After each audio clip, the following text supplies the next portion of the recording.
All right, good morning, everybody. We're just getting started a little bit early this morning. Happy Saturday. Happy first Saturday of February. The only Saturday the first Saturday in February of 2025. Yeah, getting started a little bit early today on this flight. Got some stuff happening later that I wanted to be able to be a bit free to do some stuff. So we're going to get started here in a minute. So today what we're going to do, I am your host, pilot, lead singer, driver of the airplane, Uncle B. Welcome. We're taking the DC-3 from Yakutat to Ted Stevens, but we're intercepting the Valdez Airport and then over to Homer, up to Kenai, and then up to Anchorage. I'm going to come in on runway 7 right. It's the nice long runway of the ones available. So we're going to come in that way.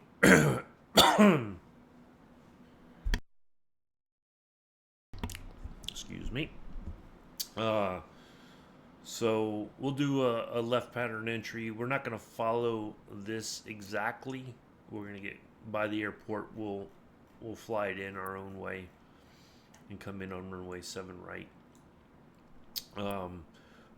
Once we take off, we're going to climb up. There's plenty of other. You can see them kind of. We'll see some of them more glaciers along the way. So it should be a nice scenic flight. I've only got the high clouds again, like I did last time. So anyway, yeah, that's the plan. So let me see what else. Hold on. Well, I put out the word, so I know a lot of people are probably expecting me to go live at 8, but yeah, I should have said something in my Discord, but anyway, here we are. All right, let me get in here and we'll get started up, and people will come in and as they see fit. I've already changed the time, so we should have some nice sunlight the entire flight. A couple hours in the air once we get up to our cruising altitude.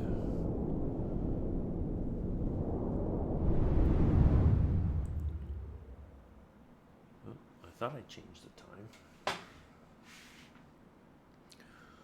Guess we'll find out here in a minute.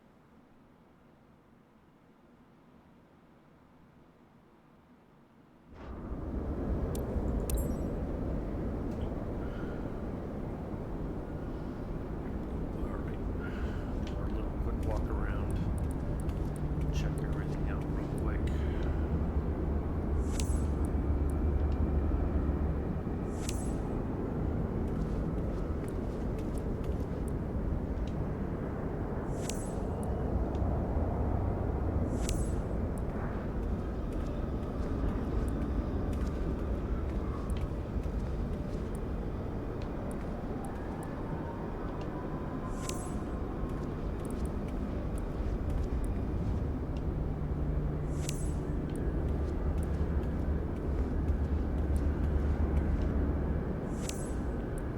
Say thank you to my new followers, Tenchel and hard to say, Kiku.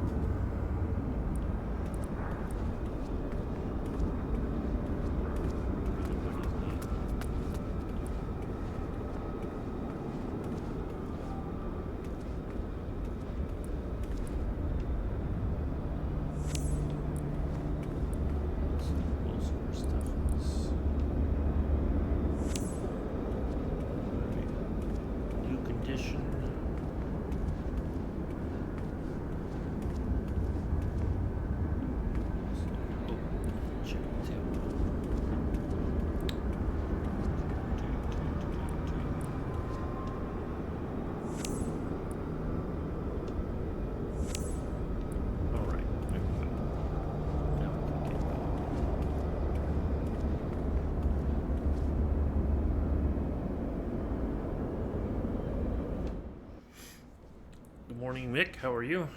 Good to see you. Welcome.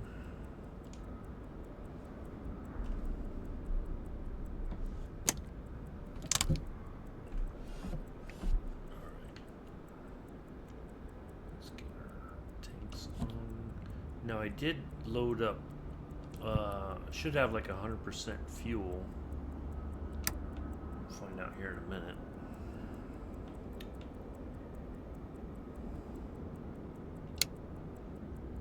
Okay. That's that. That. Crack the throttle just a bit. Oh, maybe not. There we go. Okay.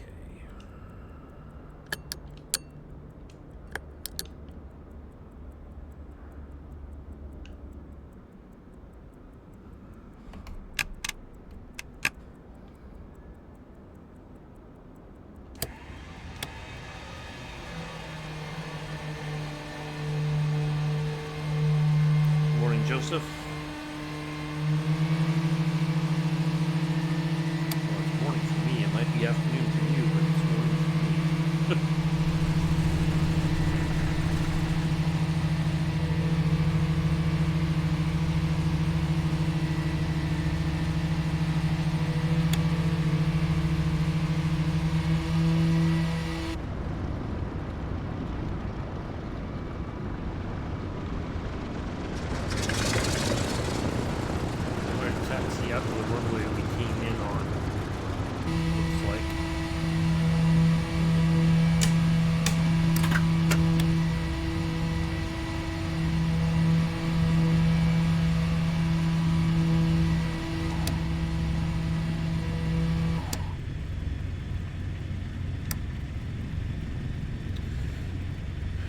Afternoon, you're back.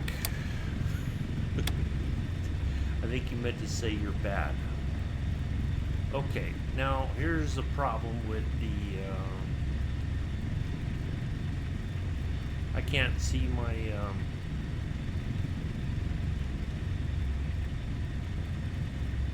my stuff there. Wasn't that freaking fantastic? It's like it are not even on. Well, that's going to make it. Well, that's okay. We don't need it. That's quite right. We got this coming.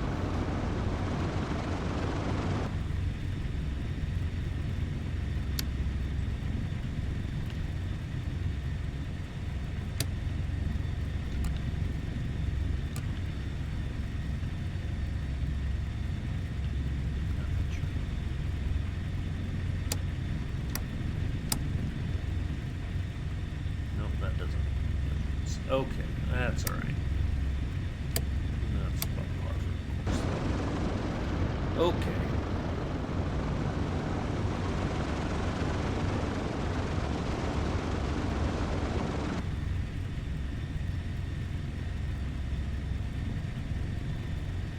That's right. Don't have to worry about the altimeter. The route.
Papa Alpha Yankee Alpha traffic November 52838 taking off runway 29er departure to the north.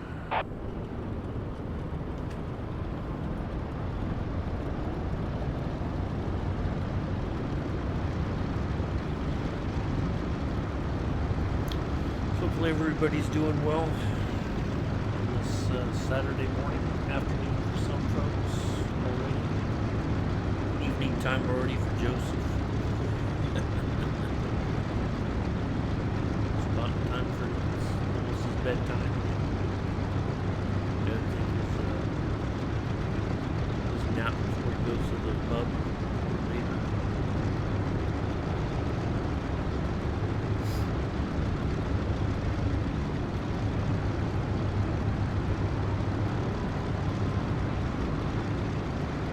Hello, Infidel, how are you? Nice to see you here.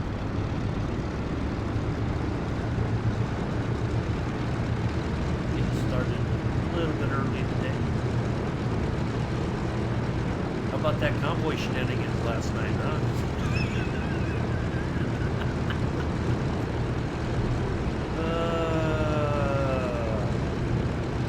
All the cursing and the what else?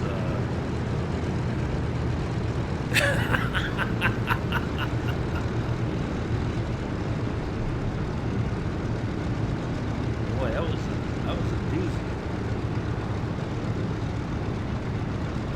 Oh, let's get our lights on. That might help. And so daytime out. And we need to put on our heater heat.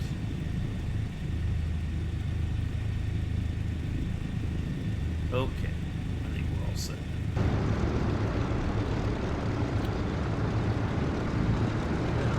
That was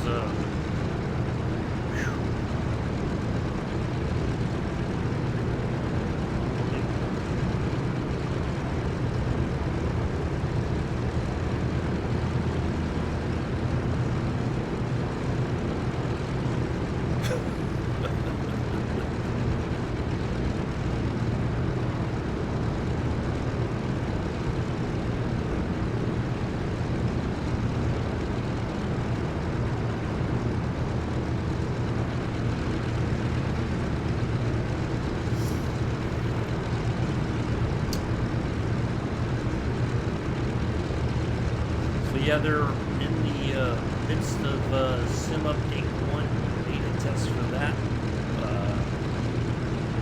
Yay. I would imagine you're going to stop it. Yeah. It's going to be, yeah, after after Joe going off the deep end there. Yeah.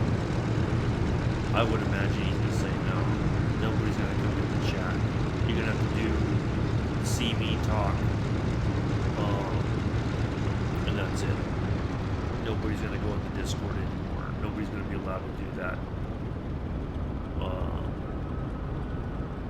There may be only like a couple people, and that'll be it. But he's not gonna just let. Yeah, it's gonna. I mean, I couldn't believe how. I mean, Joe went like nuts in that yesterday.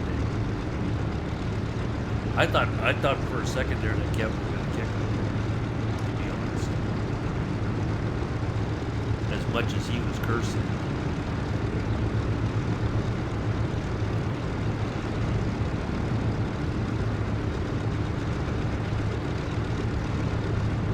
That was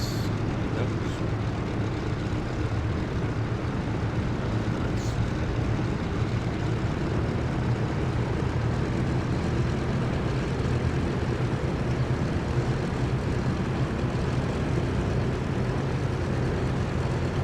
Getting to the end of the runway here. So be Yui and let's see here.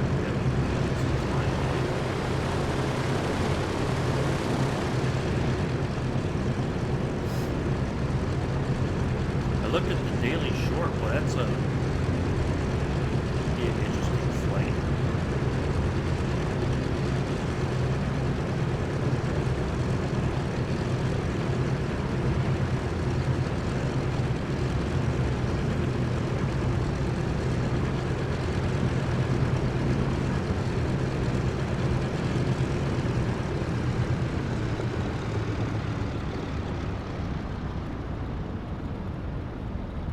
I almost did it last night before I went to bed, but I was pretty tired.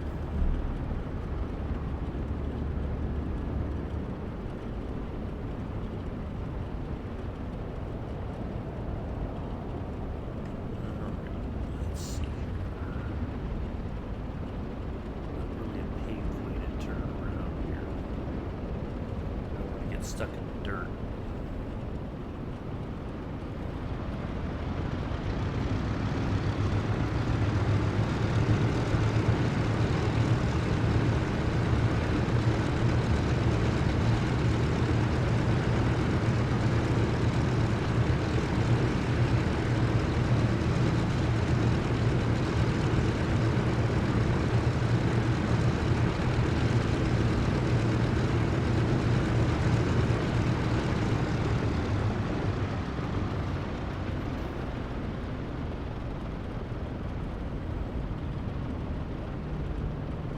Trying to get as much of the runway as we can.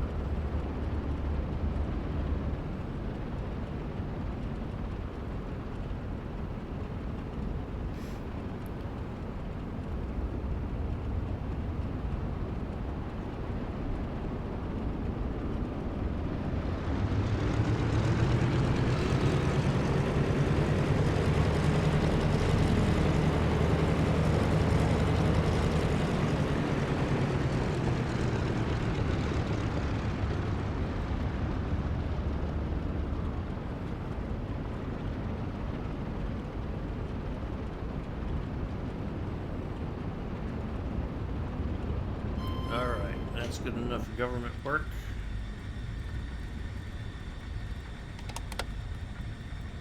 Okay, I think we are all set.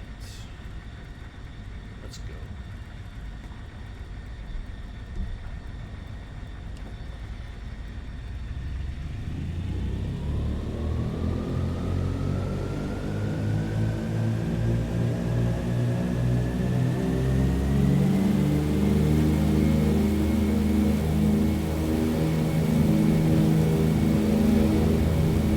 Yakutat, closing this. There we go.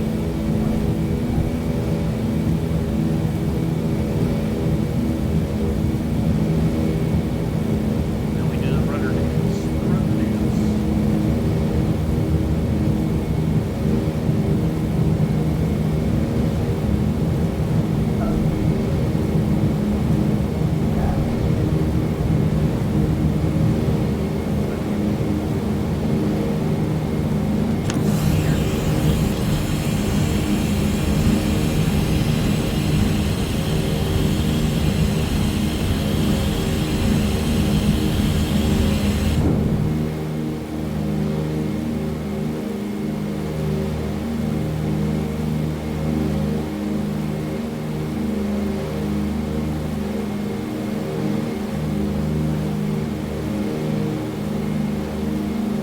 Anchorage Center, November 52838 is type 1 miles north of Papa Alpha Yankee Alpha 600 feet.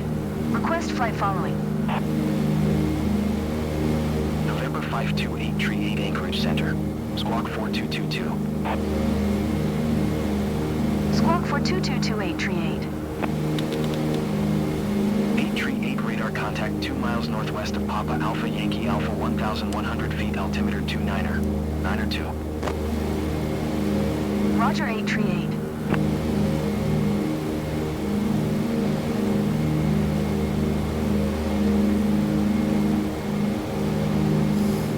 Alright, there we go.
I was.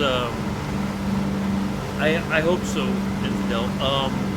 I'm sorry. I was looking away when I was speaking. I was looking to my right. I don't know why. But yeah, you should be able to. Hopefully, that's a little bit better. Is that better now?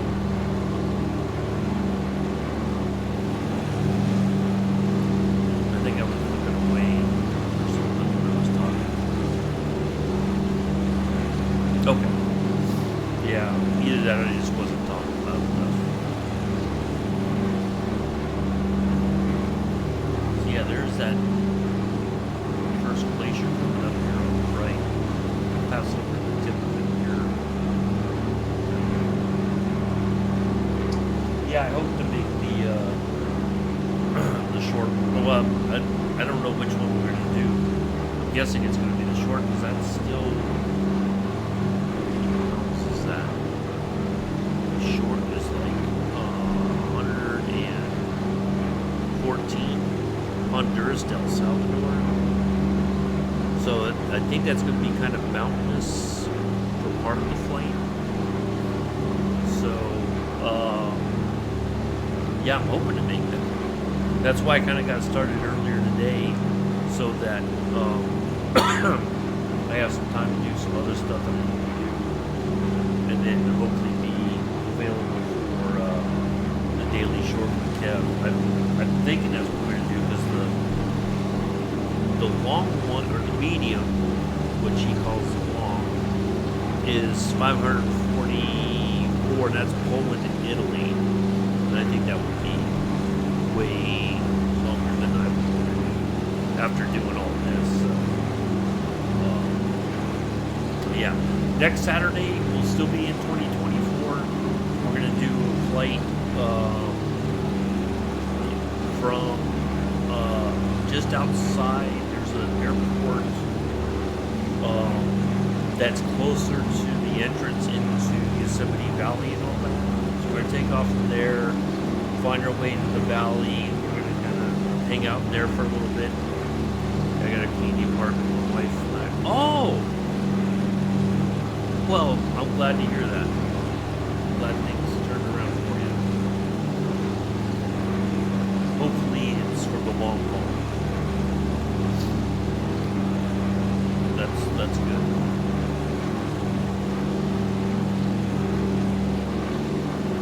It's a good thing. It's always a good thing to have happen. Instead of, everybody going their separate ways and whatnot.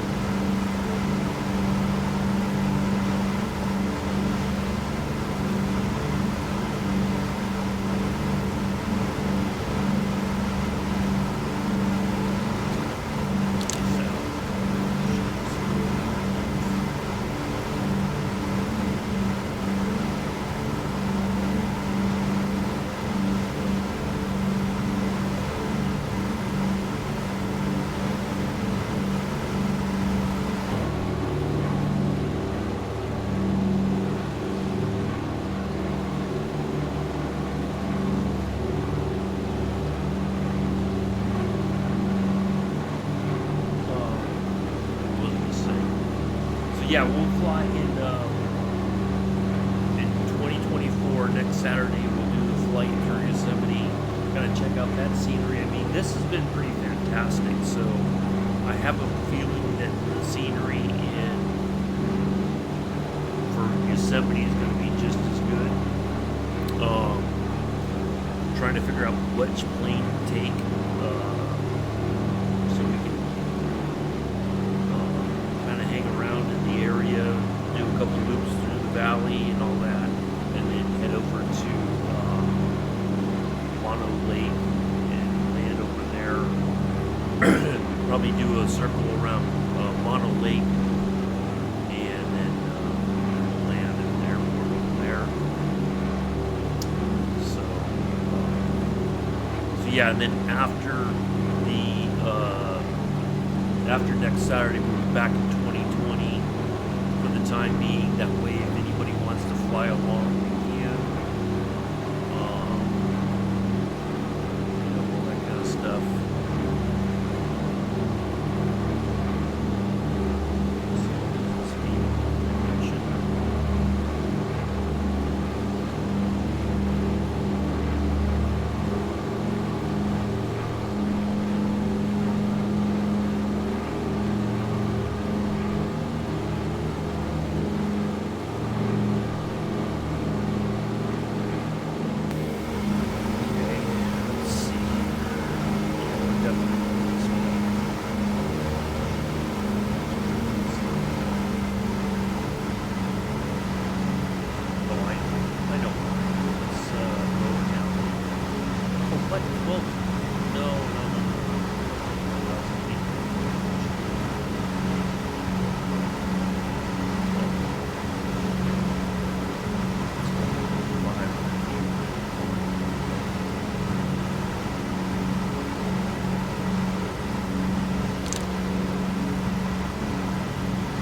day I thought he would beat my 98, but he had a rough landing as well on the one previous.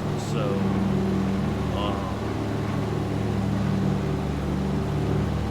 yeah, 63 is gonna be tough. But I'm curious to see what sort of well, that's a large airport going into that's a pretty large airport. So whatever we take, we might be able to float it for a bit before we set down. So we might get a good landing rate out of it.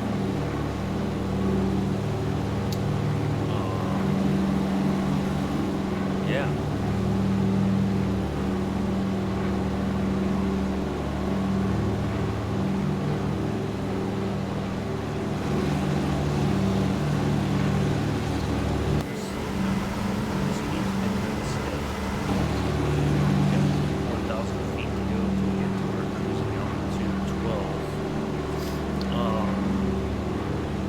Yeah. The only thing, knowing Kev, we're going to end up taking something ridiculously slow. And if we got a lot of mountains in that area, I think it's pretty, if I remember the area correctly, because I've been through there before, the airport we depart from is already at a couple thousand feet in altitude. So I think there's mountains there, and then our destination, I think, is like in a valley. So it's going to be really, I know with the amount of distance, he doesn't want to take anything fast like the Vertigo or something. Yeah.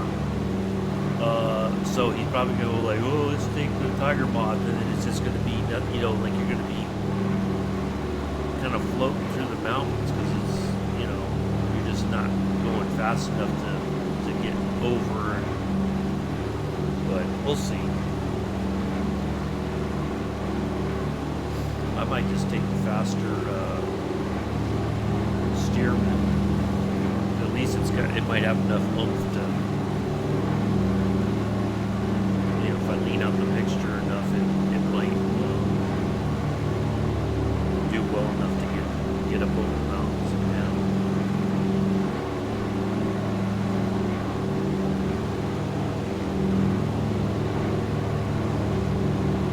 We'll see.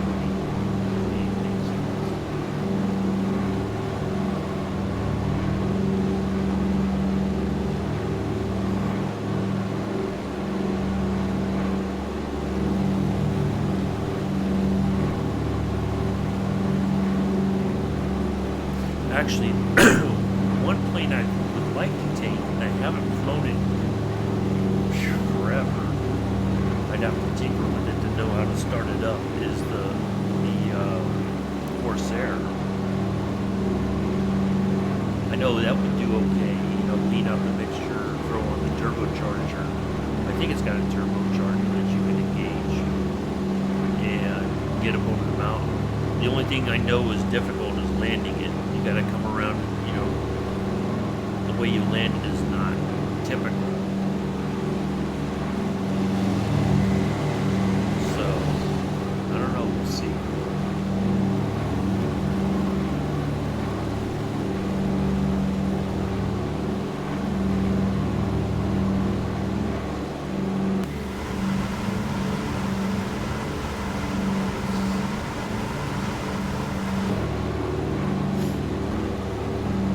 Yeah, I would like to take the Corsair if I can figure out how to get it started up and everything and all that.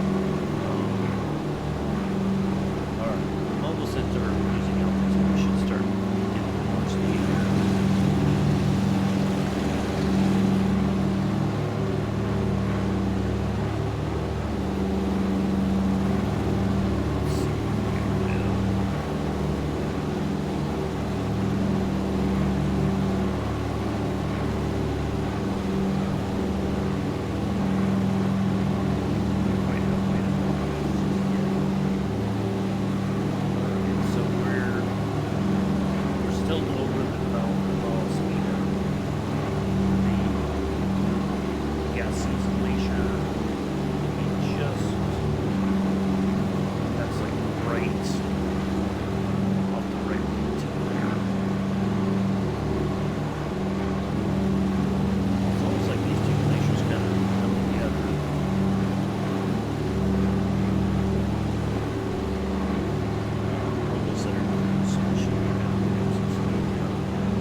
that there so we can kind of keep an eye on our distance. Our first nav point there. Now we're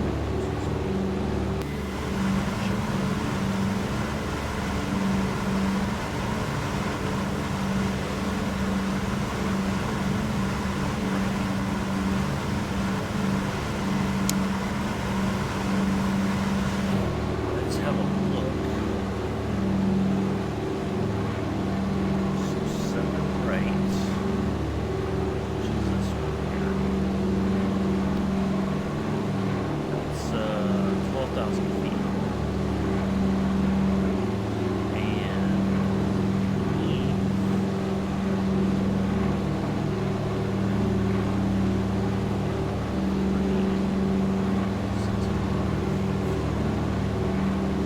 okay.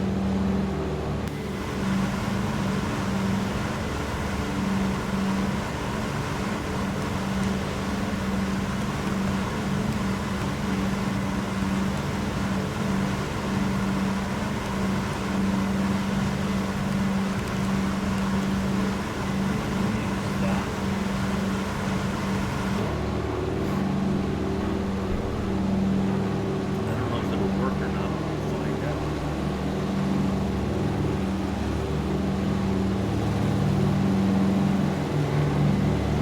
Okay, yeah, there's the other glacier there.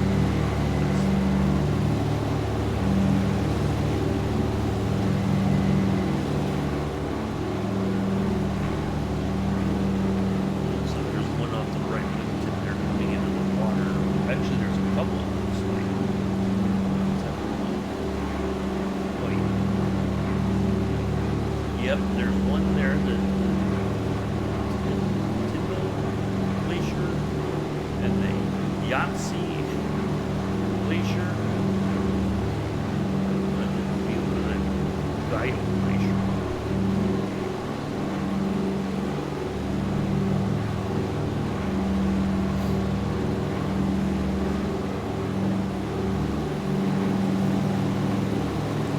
Part of the glacier here as well. Not as pronounced as the one back over here, which we saw last Saturday.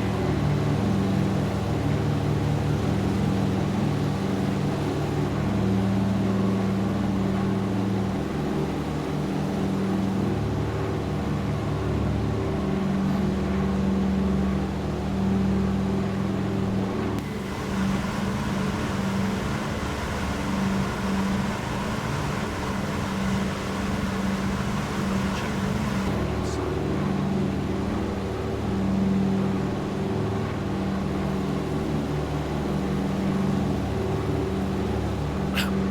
Excuse me, looks like there's an airstrip right over here.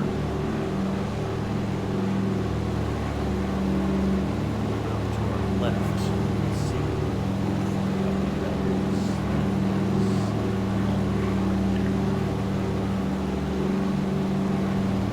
Yakutat. I think that's the sea. Yep. It's supposed to be.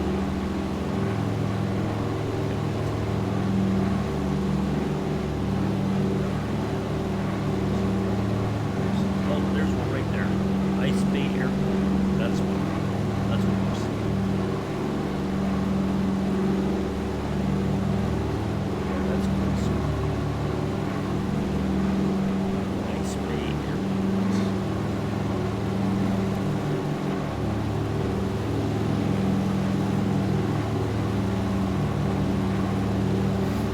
Probably a little gravel strip or something.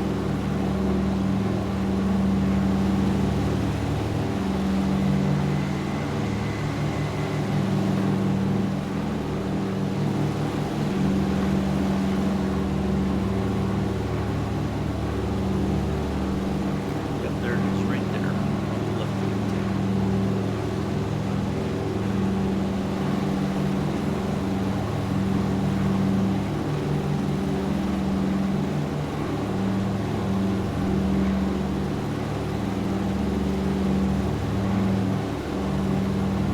Guessing they must bring scientists maybe because I don't see any kind of like a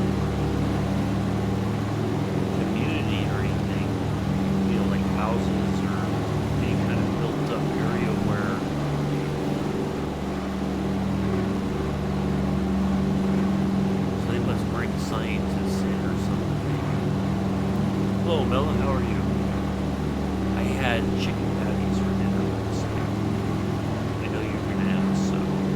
I already had my answer prepared.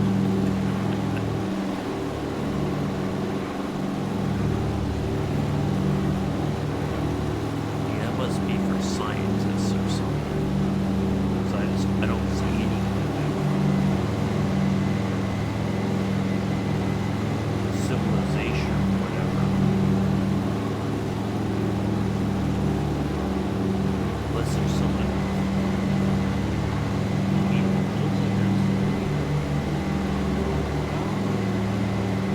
Maybe right there by the airstrip, but it's hard to tell if it's just like land or if that's real.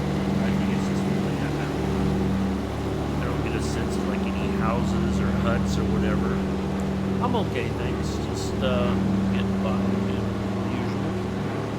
Had my third 12 and 9 visits left for the acupuncture. Really like that. Yeah, it's been fantastic. So go back next Tuesday, and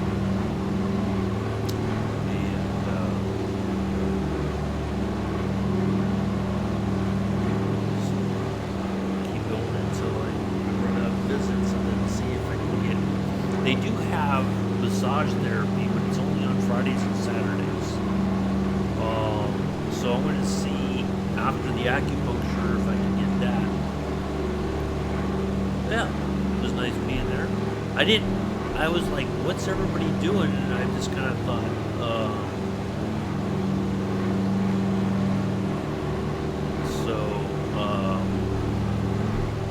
yeah, it's, so I just stopped in just to see what everybody was doing.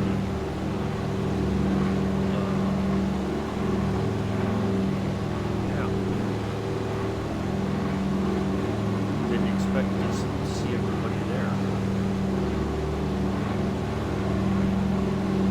I figured, well, if Joseph's in there, then it must be okay.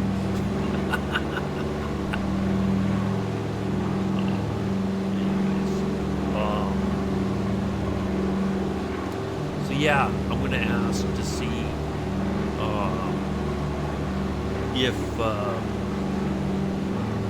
if I can either squeeze in some massage therapy before, within my last 9 visits, like on a Saturday morning, or like maybe Friday or something, go in there for that if she's got openings for that. But she's only there Fridays and Saturdays, and her appointments fill up very quickly. So it's kind of like I'm hoping to get in there and see her if I can. If not, I'm going to ask for that to see if they can throw on some massage therapy as well, because that would really help.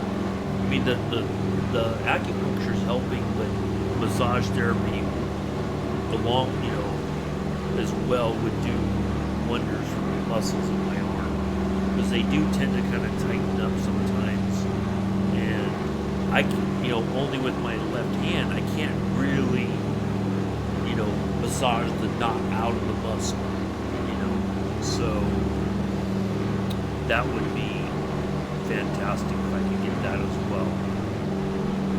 So we'll see.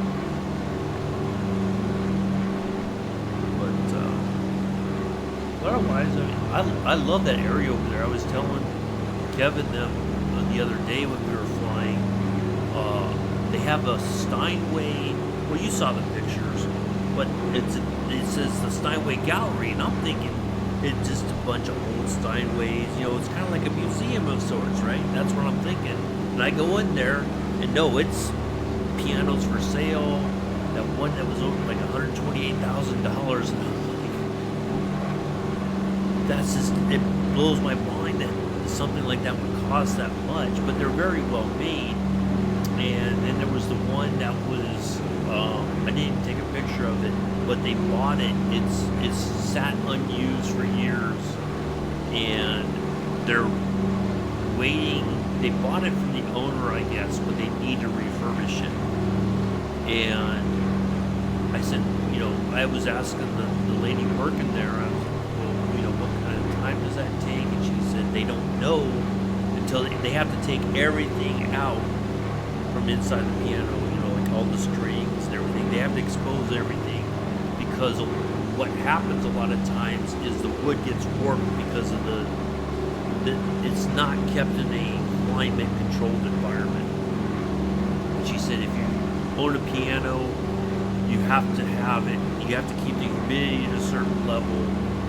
You need to do you have to play the piano regularly. You can't just buy it and let it sit there. And you need to keep it in tune. And I think they did improve the engine sounds on this. I think so.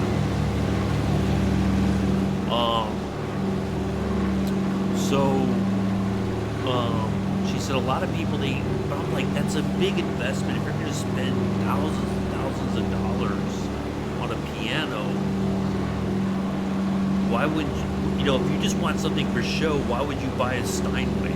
Other than the fact that it's like, ooh, it's a Steinway, ooh, look at, it's for bragging rights, but if you're not playing it on a regular basis or whatever, it's like a waste of money, So, yeah, but it was neat to learn a bit about the pianos and all that.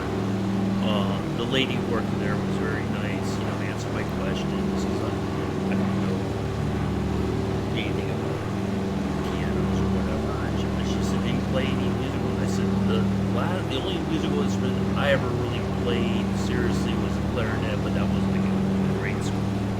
I never stuck with it beyond school. I tried to learn how to play the guitar, but I can't get my left hand cannot get to do the chords and everything. I wouldn't mind learning how to play the piano, but that'd be some fun, I think. No, she was very nice. I was like, 838, contact Anchorage Center on 12655. Good day. I was just killing time. 126. 55 for 838. But I didn't want to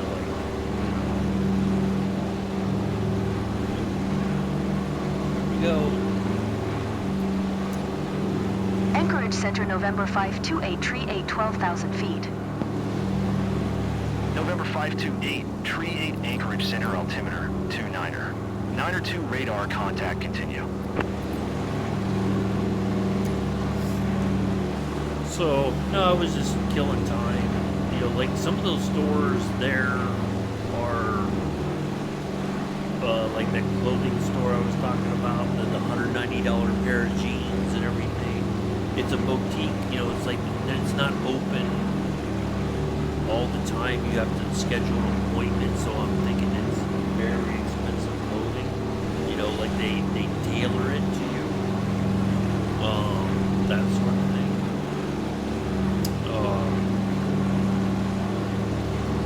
But generally, most places are open. Like when I'm there walking around, just kind of hanging out after I eat, and then just trying to kill time. So that's why I went for the walk and all that down the street. It was very nice, and people were very nice that I ran into. So yeah, it was a nice day. So it just so happened Thursday the weather was a bit warmer than it has been. It was like it got up in the 70s on Thursday, but it was just a nice casual walk down the street just to check out the area.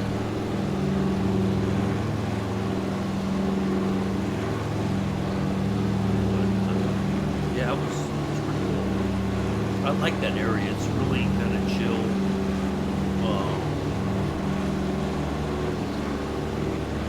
I don't know that the people who work in those shops, I don't think they live in that area. They probably commute from somewhere else. But because a lot of those places are very high dollar homes. I think that one that I was snapped a picture of easily, at a minimum, you know, 3/4 of a million, if not. And a lot of people who live up there are doctors, lawyers, you know, like people who make a boatload of money and can afford to live there. We're on the edge of the Bering Glacier.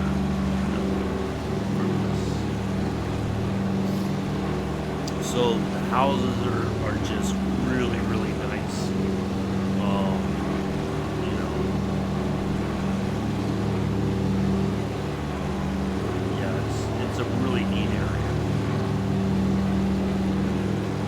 I like those apartments too that I saw.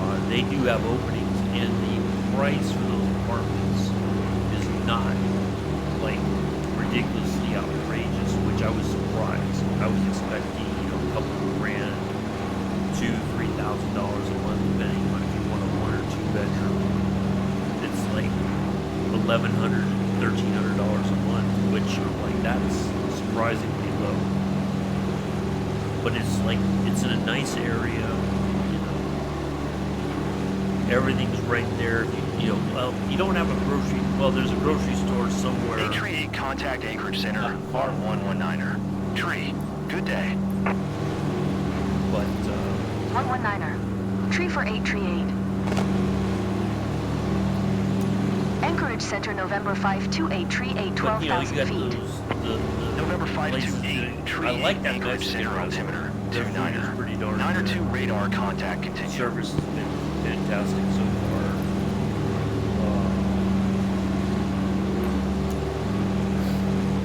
So yeah, it's been pretty nice. It just so I looked out that Mexican place is right next to where I get my acupuncture, so I can just go there, eat, kind of hang out for a little bit.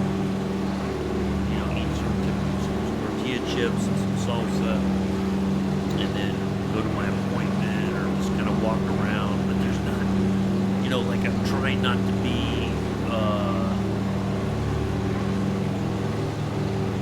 suspicious, I guess, when I'm there, because it's a very high dollar area. They don't, if you're acting like your case in places or whatever, they're just like, yeah, they're not going to put up with it. So,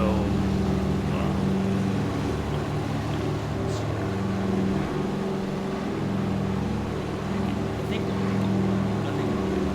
so yeah, we should be over the Bering. Oh, well, not quite there, but, well, okay, I see it now. There's part of the Bering Glacier there in front of us, I think.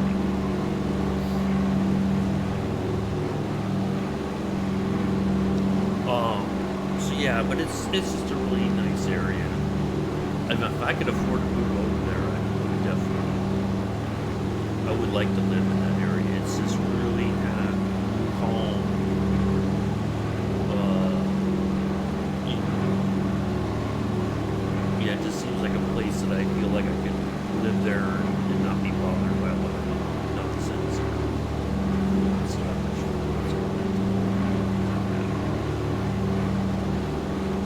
Alright, it looks like we're just over, around about halfway, give or take, to Valdez. And then we'll make a left turn, head for Homer. Then we'll turn, that'll be a short run to Kenai, and another short run to Anchorage. Coming in here, so I think what we'll do is we should have enough fuel left. Turn as we get closer, we'll kind of set up and do a big loop around. Probably come out back over the water over this little fire island, and then come in on 7 right.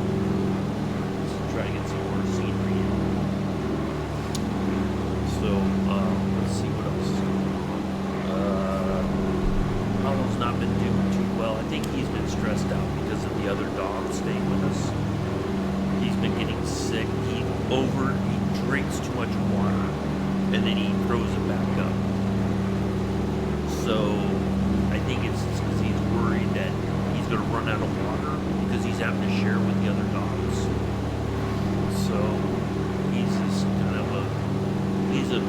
gas right now, unfortunately. Little girl's been doing okay. She was in this morning and was happy. She took a couple naps while I was sitting in my recliner. I was like, looking at the time, I'm like, I want to get this flight done so that I have time to do some other stuff. So,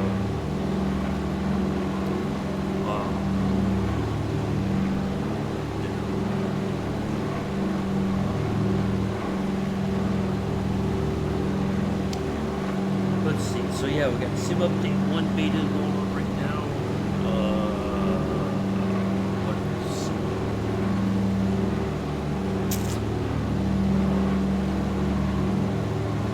Hi, Joseph.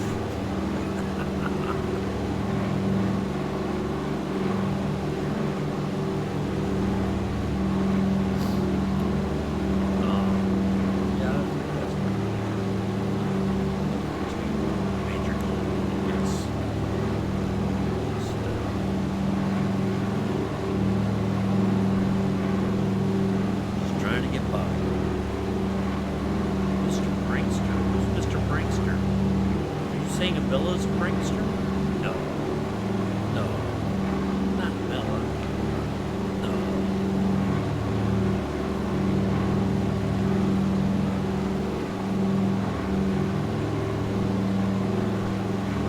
No. Yeah.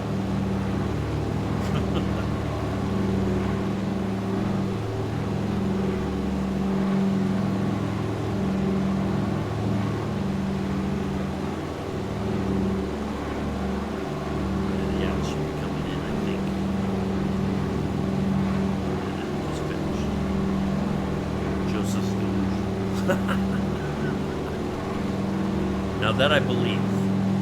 Oh yeah, there's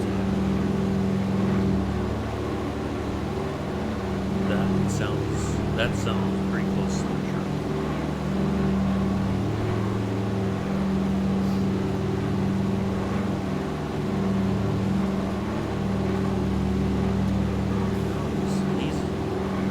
He's a secret agent. Of course he's delusional.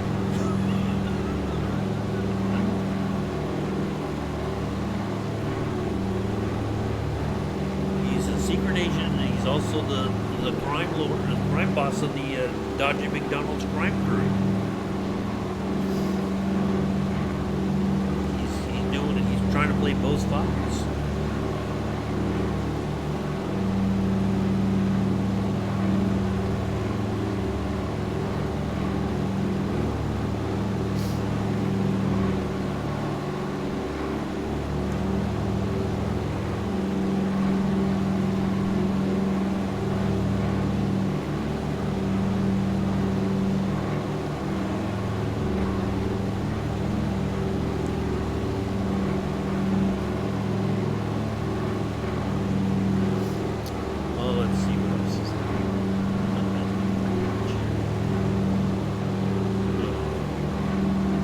Yeah, if you guys didn't hear earlier, we'll be in Yosemite next Saturday. Fly around Yosemite for a bit, go out to Mono Lake, land out there, a little airstrip. We did that years ago, I think. It's been quite a while, but we'll see how it looks in the new sim, and then after that we'll be back in the old one. I'm gonna try. Let's see how many more flights in the DC3 we need to do. Get that achievement. They have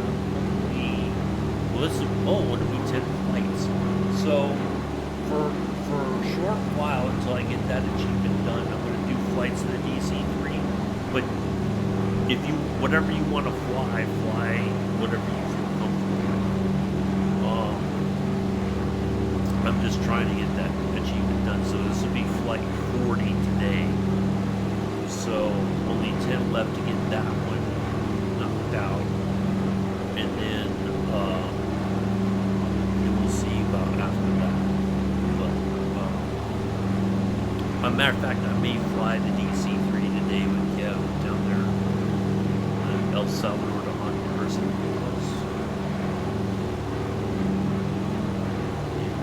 Because I know, I'm sure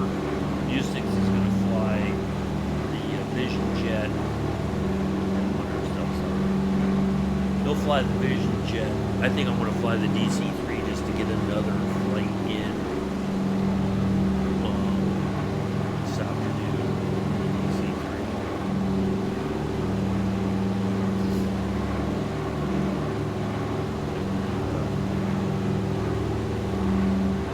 Go from there. So I'll come up with some stuff. We'll try to visit some countries we've not been to before. We'll utilize the DC-3 for that. Try to find some halfway decent sized airports that we can handle. Well, although I've landed this on a 25,000 foot or 2,500 foot runway. So, yeah, we'll see how that goes.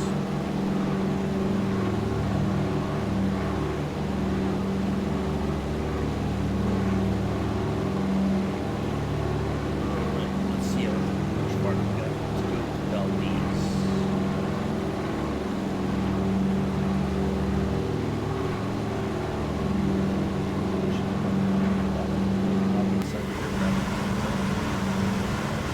We have 83 nautical miles to go. And 180 to Homer. And then the rest of it's very short. So I think we'll be okay. We'll wrap things up. Put it on the ground, park it. Toss the keys to the valet, and we'll go to downtown Anchorage and get some seafood. How about that?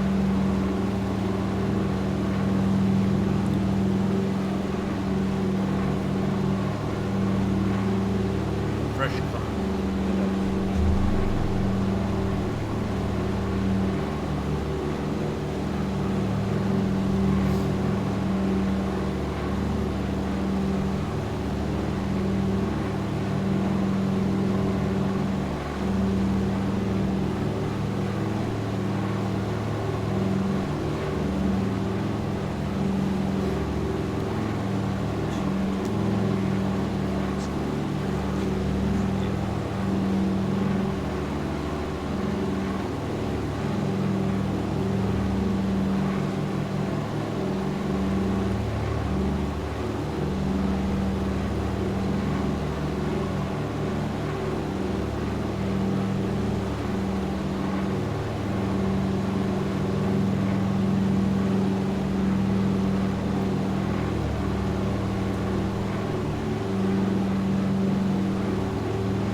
Let's see. Oh, I heard apparently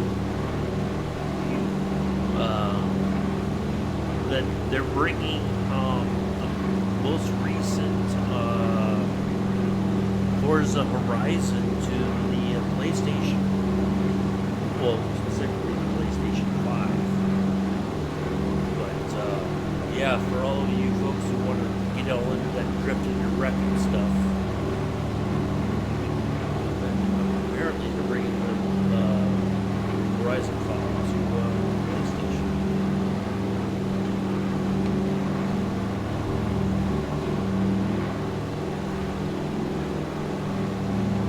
And I saw the announcements the other day. And that's just the first one that's supposed to be. That's the first game that I've heard that's being released on the PlayStation from Xbox. But they said there's going to be more coming eventually. So there is that possibility that if they can figure and sort out the architecture that Flight Sim would be. But I would think that's going to be at least another year or two before Flight Sim comes to PlayStation. Just remember, if you ask me, you can't afford it. You really can't.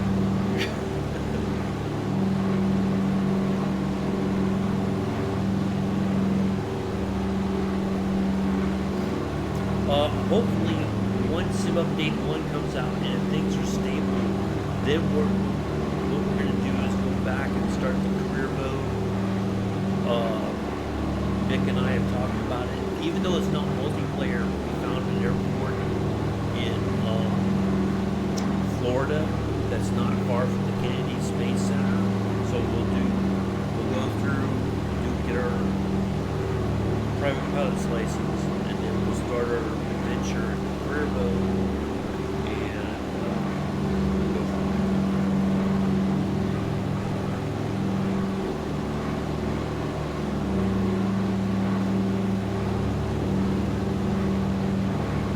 So that'll be hopefully coming up.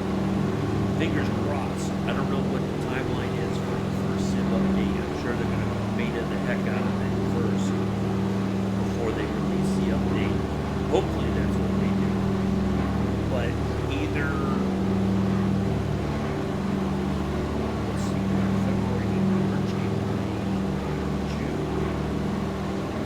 And I'll be gone most of July, well, late June, going into July. I don't know how long it's going to going up for Flights of Expo, and then we go visit family in California again. And then, at least this time, hopefully the weather will be halfway decent.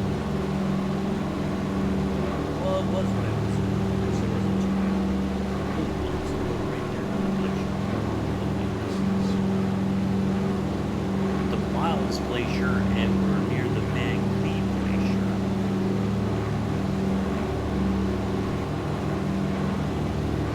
And then we'll be over the Allen Glacier.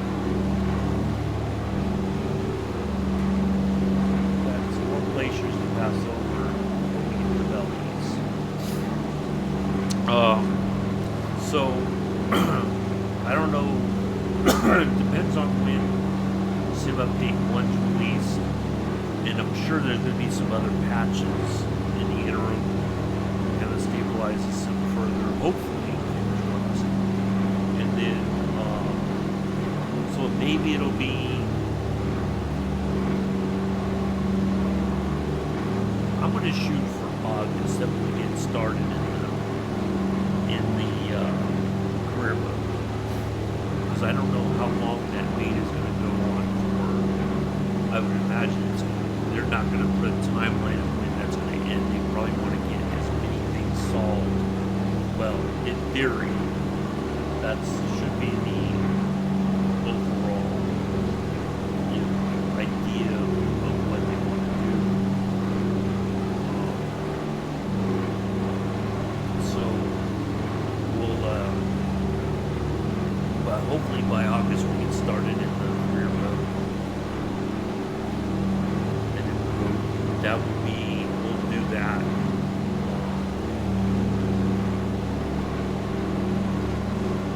As much as we can. And then, but yeah, at least we still have 2020. We're flying that for a while. Until things improve in this and go like that.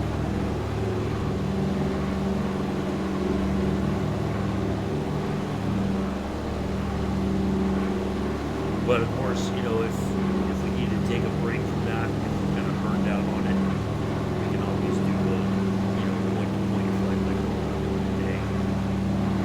Try to find something scenic to check out.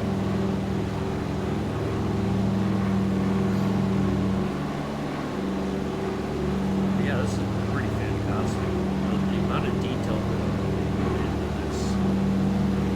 It may not be 100% perfect, but I think it's a pretty good representation of the area. It gives you a sense of the glaciers, where they are, and all that.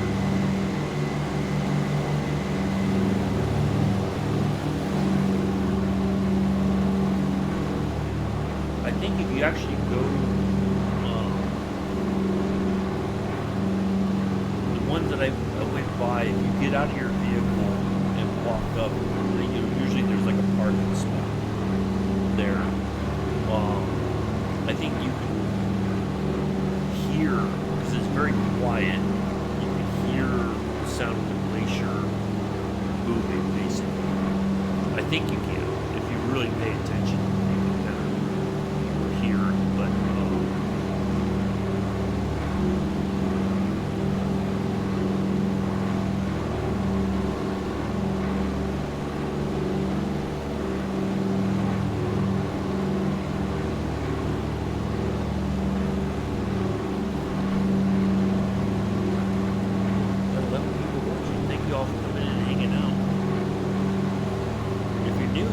say hello so we know you're here.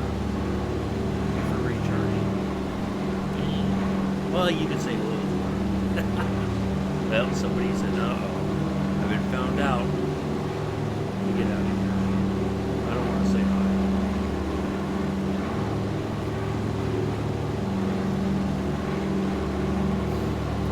Alright, let's... Alright, so what's our past here?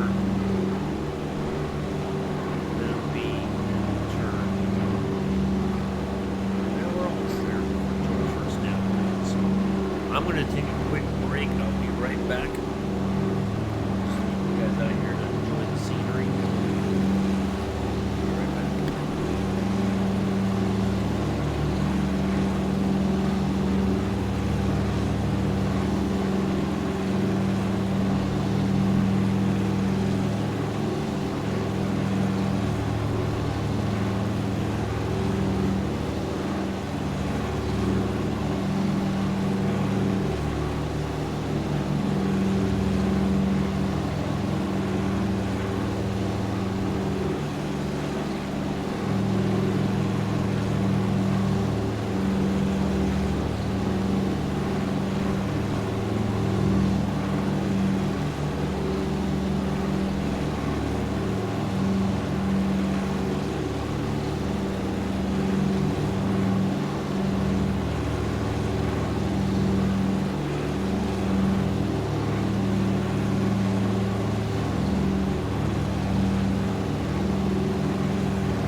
Yeah, I've put in 100% fuels. It may not have needed the whole 100%, but that's what I put.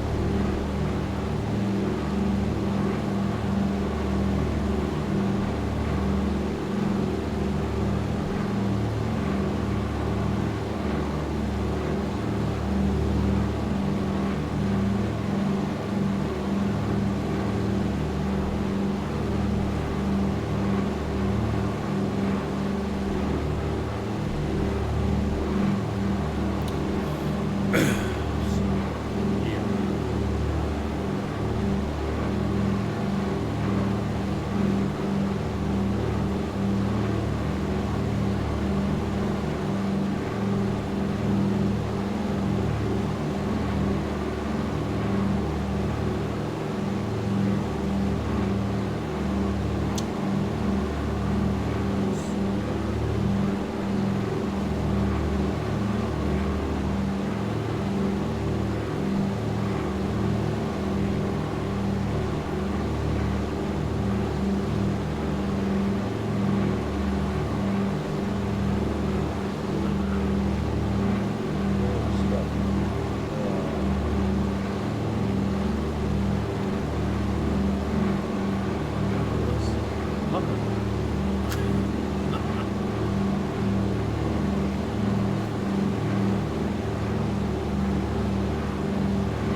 And even though I don't have live weather on, I think there's still a sense of turbulence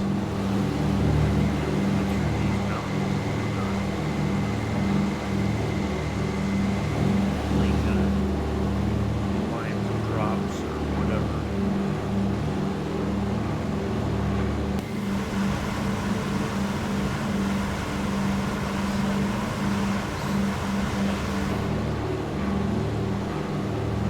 Pretty good time.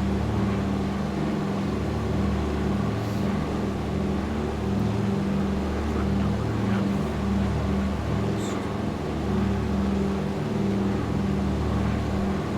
Thank you all for coming in and hanging out. Hopefully you've enjoyed it so far. If not, you know who to talk to. Whether or not you get a response is a different story. You probably just gonna look at it and go like, what to say. Might even tell you to jog on. You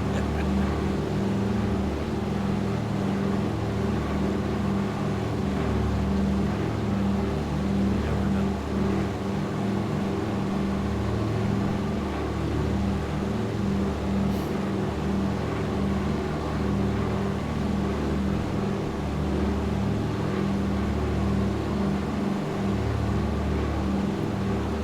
He'll probably tell you to jog on because he doesn't get paid for his work. He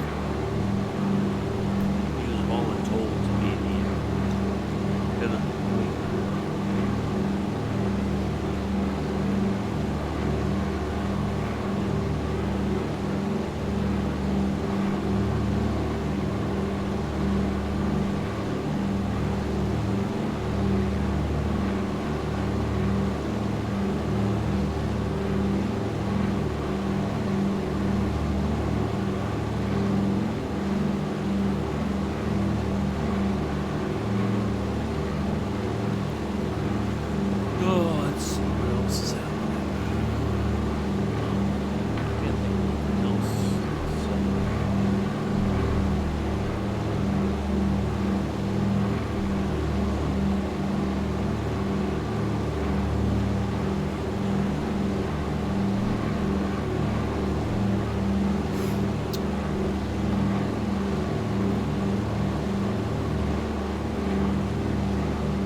Yeah, it was, almost forgot about that. Yeah, earlier this week was 2 years, since I broke my, right elbow. Yeah, it was something else. 2 years. And, I tell you, I wish I had taken a different route or waited till much later or whatever. It was just, man, I tell you, being broken, anything sucks. And it just so happened it was my elbow. I wish I'd never broken this thing because it's just been nothing but pain in my butt since then. But I mean, I'm thankful that the surgeon was able to put it back together essentially. And I can do most stuff, but it's just, he said you're going to have arthritis much sooner in that elbow than in your left elbow.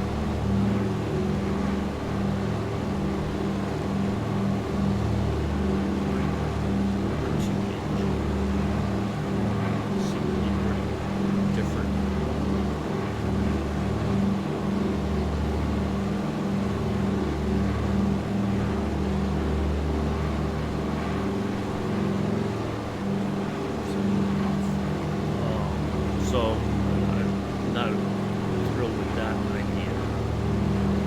But yeah, I can't believe it's been 2 years old. That's just nuts.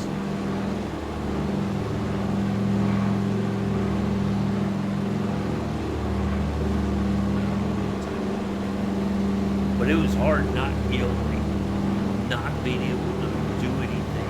Like, couldn't play any video games. I was just sitting there, miserable.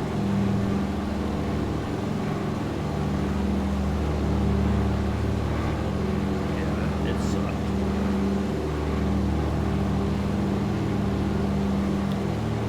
Oh, yeah, I heard Captain Harsh was talking about it. He just got a new CPU, I think, and he said, I'm going to wait on a new GPU because the prices are ridiculously high. And it's not like you're getting a boatload of other, or like,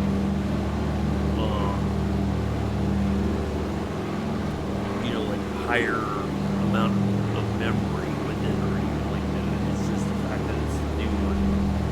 I think the cooling is supposed to be better though, from what I've read, but I don't know. Alright, here we are at Valdez Airport coming up. Should be right.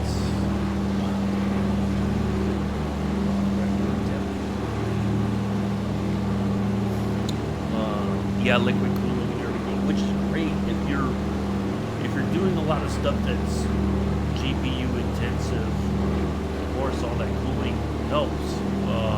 If you're trying to run things as high end as possible, but I mean, it's just, the prices are outrageous. So, no, I'm pretty happy with the system I have now. Of course, probably another year or so, the prices will come down. But we'll see. Alright, coming up on the turn. There's the airport.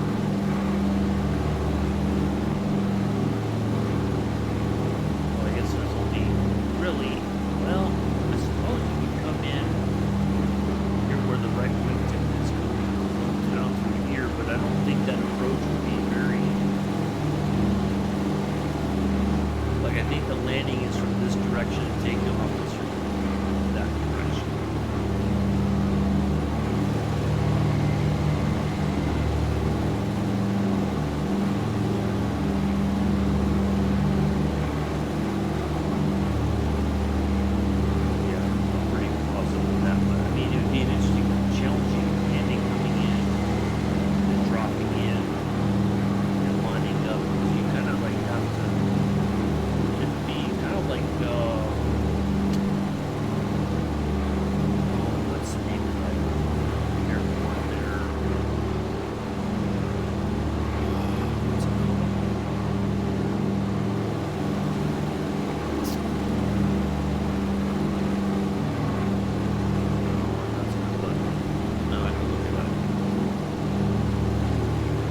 let it, continue that tank here for just a little while longer until we get down to the left.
don't seem to like.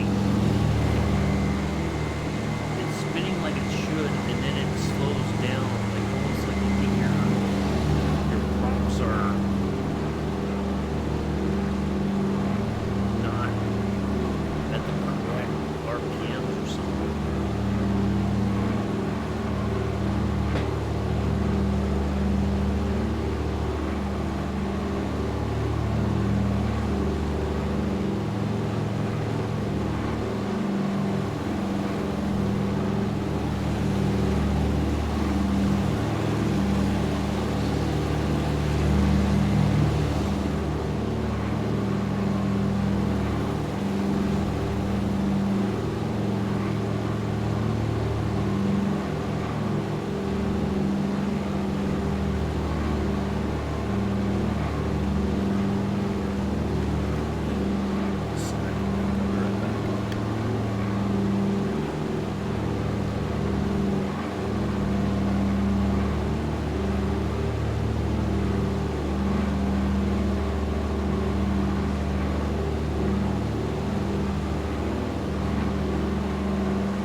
Alright folks, I gotta step away for just a hot second.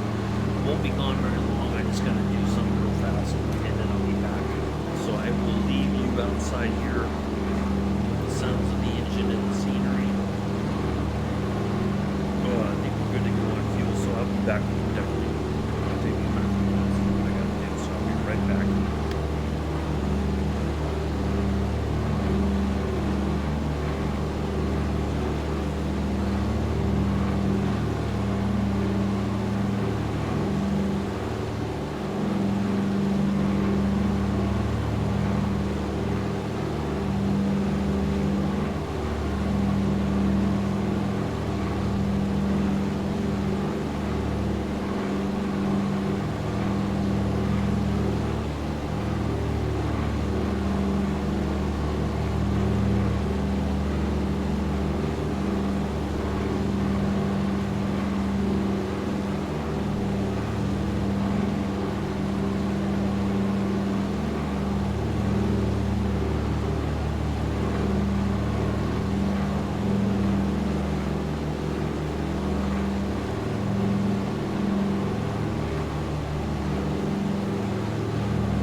838, contact Anchorage Center on 133.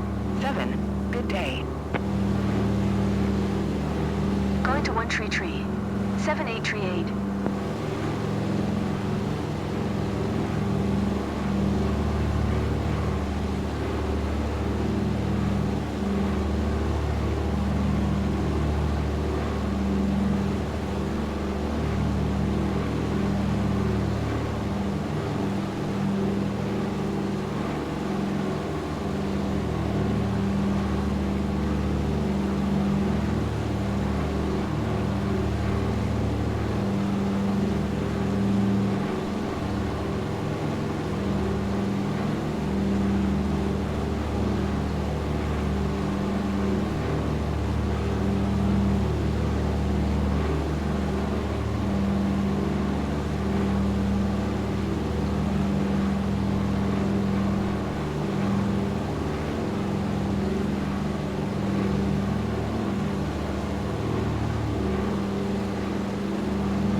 Miss me? No, that's all right.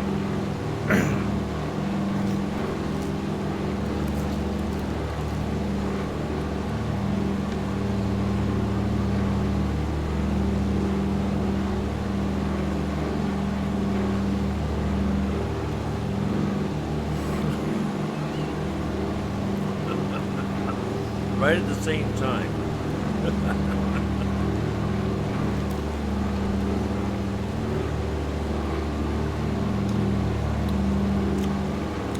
Mellows came in first. Thank you, Mello. Joseph came in second. Thank you, Joseph.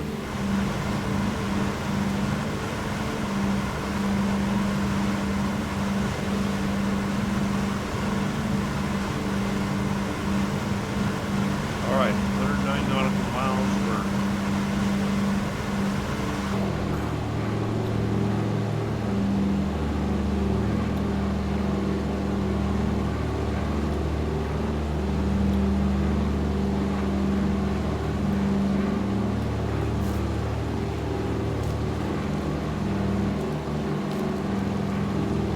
Joseph, that picture of that house I posted the other day, was that posh enough for you, or is that not? You're kind of like, yeah, not impressed.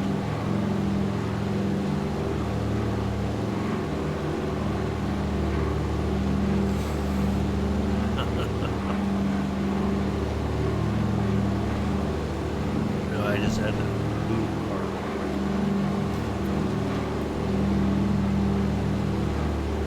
Yeah, wasn't it though?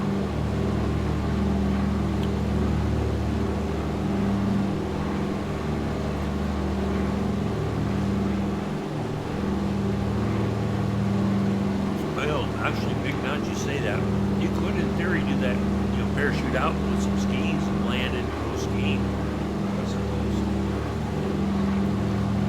You know, do like a whole James Bond sort of thing.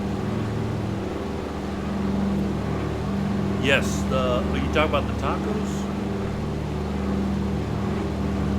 The tacos were fantastic. I think I'm going to go back to the steak taco salad on Tuesday. That was really good. I quite enjoyed that.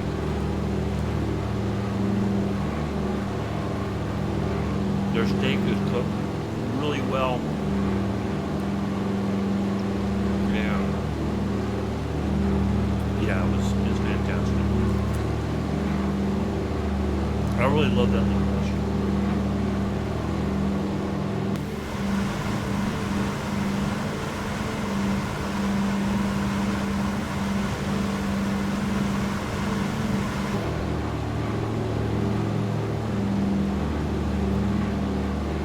I've not had bad service there since the 3 times I visited.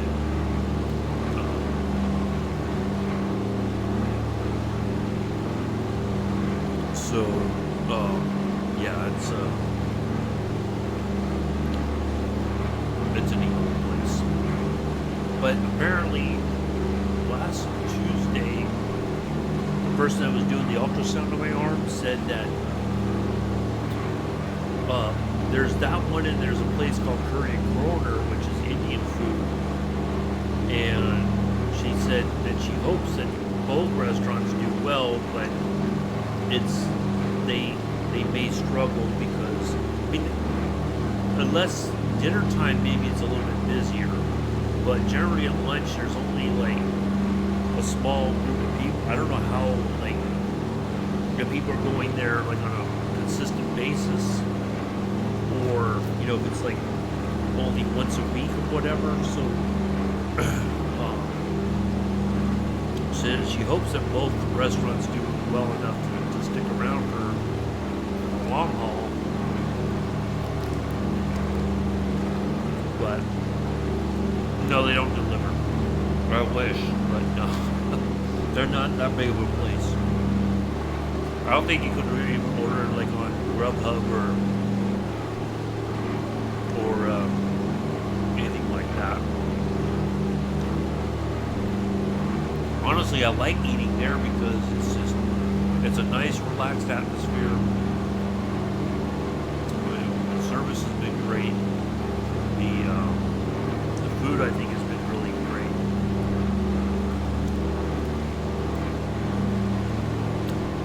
I think it's one of those places, though, that people may go as a treat, like once a month. Lunch-wise, people may go there for like a business lunch, take a client there. Yeah, exactly.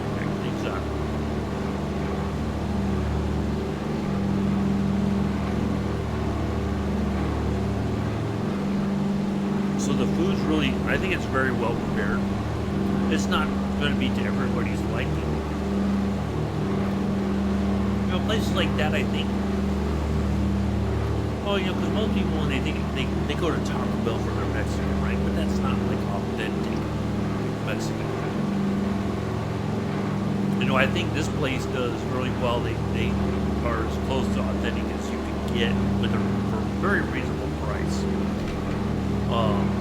So I think with the food and the tip, I pay about $20 roughly each time. So I think you get quite a bit for the price. It's not too much, but it's not like you're leaving there going like, oh man, I'm starving. I didn't get enough to eat, So, no, it's a nice little place, and I'm just, like I said, I'm thankful that it's right next to where I get my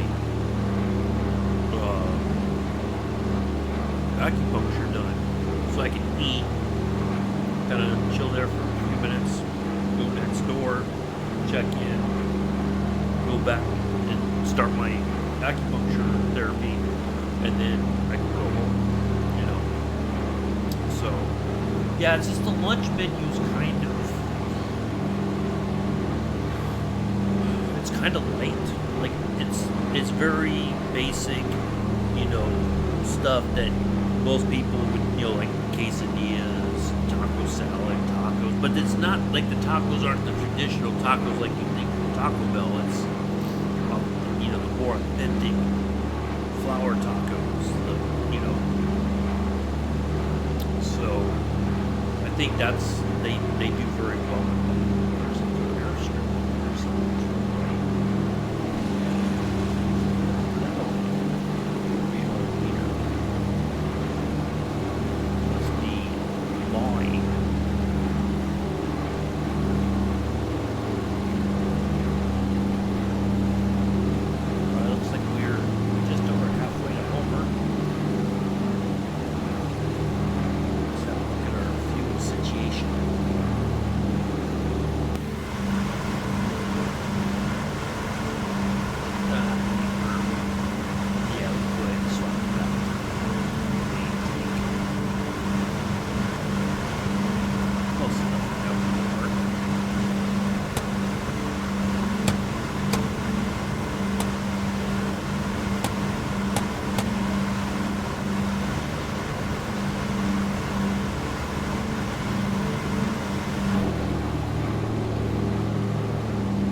Oops,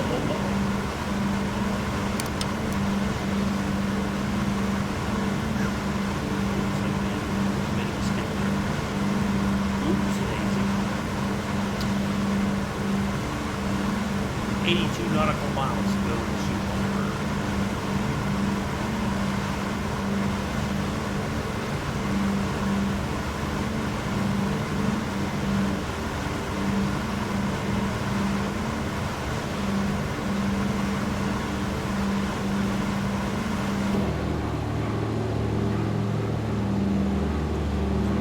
Basically going almost to the tip of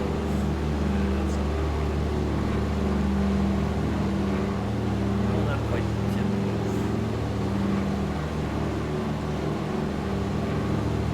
we'll go here.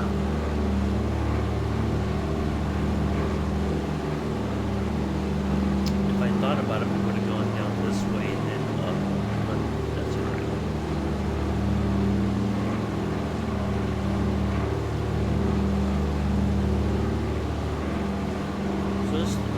Just don't. Yeah, I don't want to open the window now.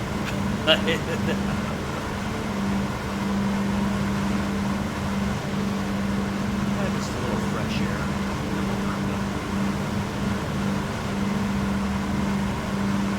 All right, 77 nautical miles, just under 70. Good. Should have enough fuel in the tanks to get us all the way to Anchorage. Now, just out of curiosity, let's see where we are. So, in theory, if we had to right now, we can hang a right turn and head directly to Kenai, right across this whole area to the right, go to Kenai, and then go, but no, we're going to go all the way back up. I think there's glaciers around here. Are we over that forest study area or whatever it's called? Or we just left that? Okay. I think there's smaller glaciers through here.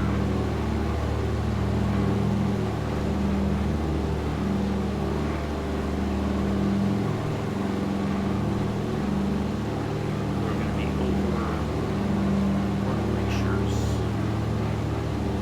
and an ice field, Bear Glacier. So we're going to come in over the Lowell Glacier.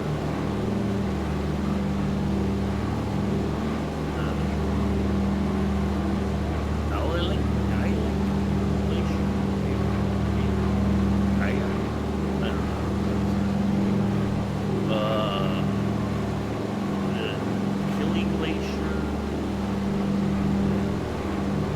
Testuna and a glacier. Probably butchering the name of it. So yeah, we still got some glaciers to see. But it looks like between here and Kenai would be fairly flat, and then there would be a mountain range just like kind of over to the right there that we would have to climb over, and then down into.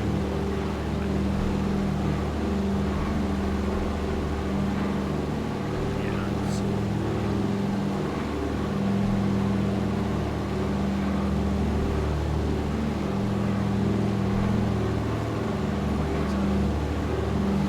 quite nice scenery.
cross over Half Dome and drop Joseph off at the top of Half Dome and leave him there.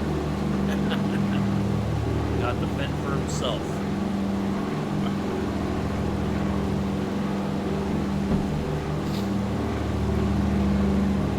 I don't know how he's going to get down off of Half Dome, but he's going to have to if he wants to eat.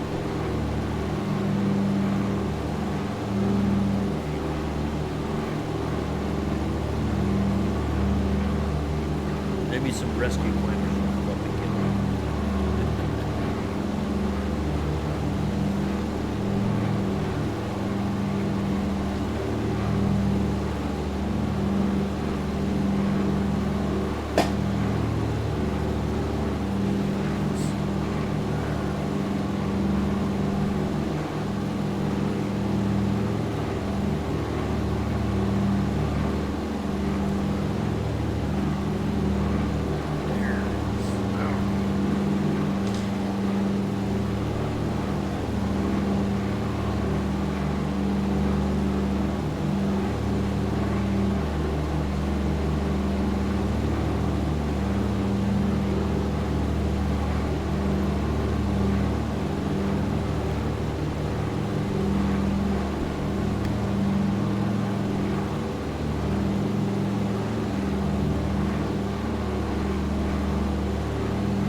Got my mic muted, didn't even realize. Hello, Tensional. How are you? We are over. I just said it. I'll show you again. Now we're over the Killy Glacier, and then we'll be over the Tuscaloosa Glacier.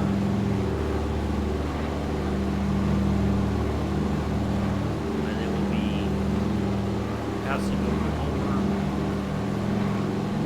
gone on up to Kenai, and then from Kenai we are going to Anchorage. 7 right is our airport, so when we come in, we're gonna fly over, fly right, and then make a big left turn out, back over the water, back over Fire Island. We've had some nice scenery today. We had a lot of glaciers early on in the flight. We left from Yakutat, and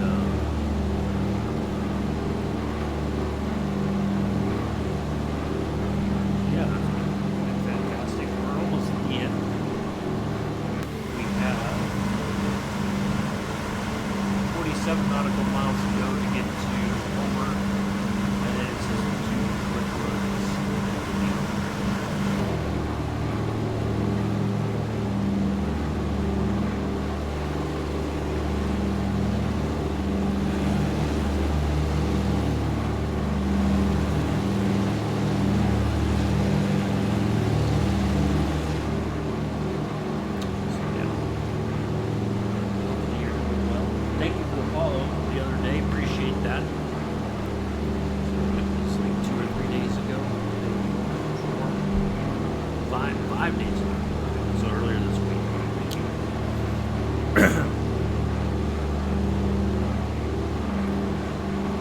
Yeah, next Saturday we'll be back flying around Yosemite, and then we'll be back in 2020 for the meantime so we can do some group flights and people can join in and all that, fly along.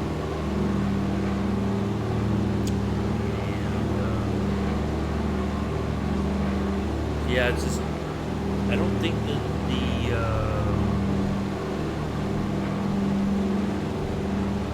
multiplayer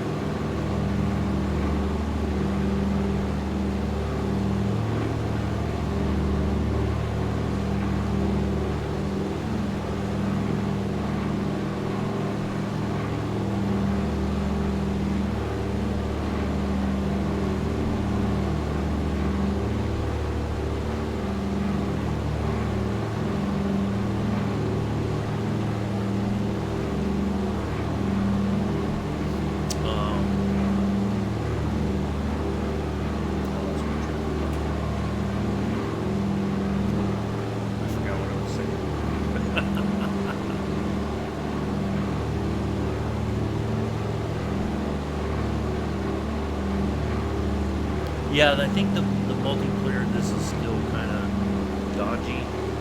So hopefully with the new Civ update, once it's done in beta testing and they get some fixes out, things will be a bit more stable. I think some people are using the multiplayer. I'm just not. I don't trust it enough to feel comfortable having other people fly with me.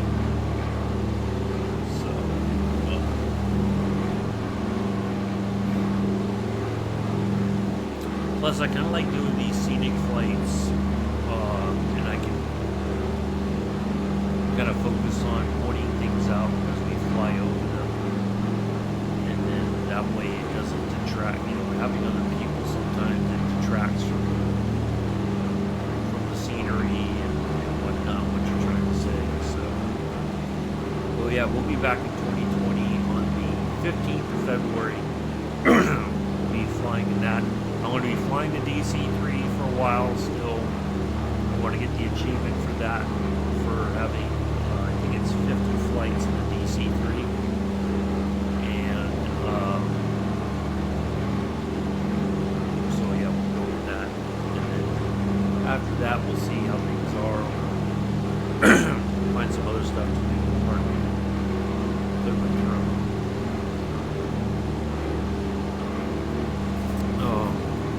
So yeah, it's just so Homer should be coming up here. Should be almost straight ahead of us. They're on the coast.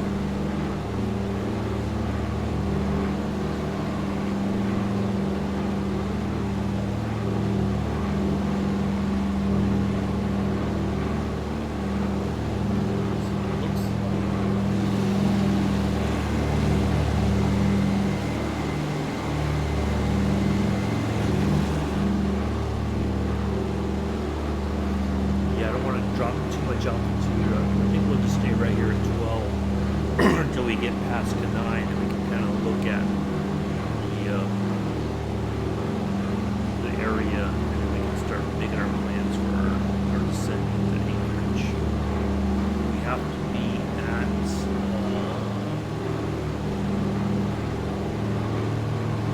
going on 7 right. We're not going to, of course, we're not using waypoints, but what we'll do is we'll use the altitude. So we need to be at about, so when we come back around, right, we're going to kind of loop around, go back out, and then come back in and over Fire Island. So we need to be at 1,600 feet, but we're probably going to be hand flying that close to the way, so as we get closer, I'm going to get down to about 3,000 feet, and then I'll hand fly the rest of the way in into the left pattern entry and all that.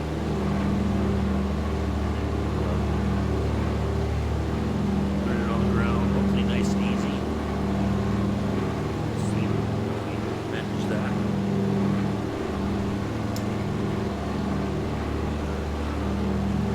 Yeah, we should be getting close. Yeah. Gotta be like 20 something.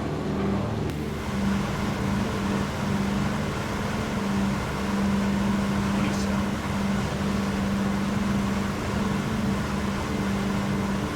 Approaching B now profile. No, we're not. We're not landing there.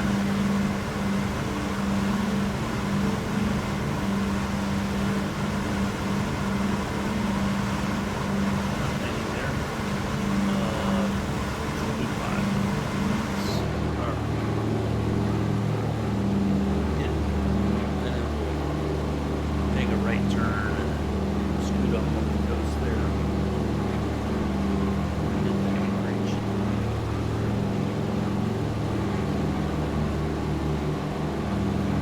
Yeah, it's been pretty fantastic. This was supposed to be like we were supposed to leave from Ketchikan and go all the way to Anchorage, but I just didn't have the time to do it all in one sitting. That's a lot of flying, and I would have still had to stop in the field somewhere. I wouldn't have been able to make it on. I don't think I could have made it 100%, but that would have been a direct flight, but we would have missed it, I think. So I had to break it up in a couple parts just to be able to do it all. So yeah, it's been pretty awesome, I think. Last Saturday was we barely made it over a mountain, kind of a low mountain, but we just got over that and then landed at Yakutat.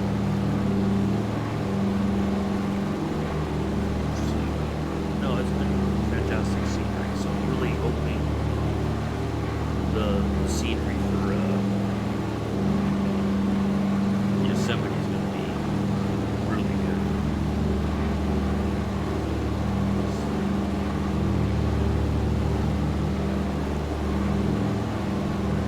Now I did look. Just kind of thinking about this. There's an airport there at Mono Lake, and then there's another airport not far from there, Mammoth Lake. So it is not like Mammoth Lake, Mammoth Falls or nothing. It's let me see if I can show it to you. It's maybe back up.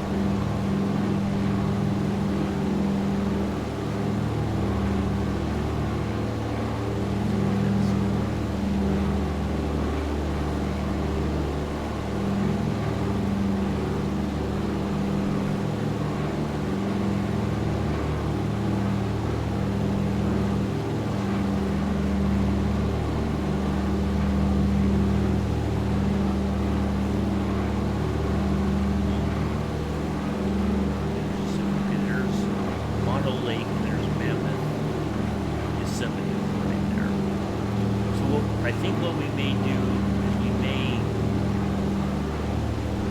exit out of here, pass over Mono Lake a little bit, and then go down to Mammoth Yosemite.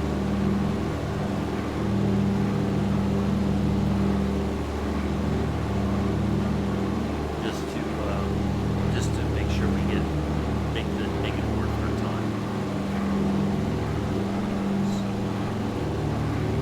all right, there's the airport right there.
Anchorage Center, November 528, tree 8, 12,000 feet.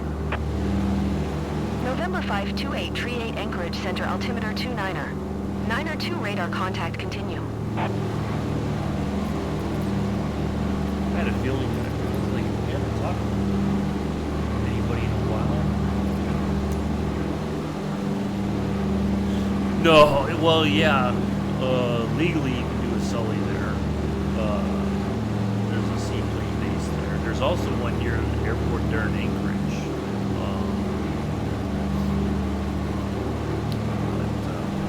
No, we're not gonna land this on the water. We're gonna get all the way to Anchorage and put it on the ground like we're supposed to.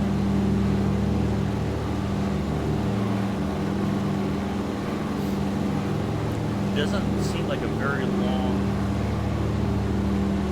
It's in this little bit of water right there.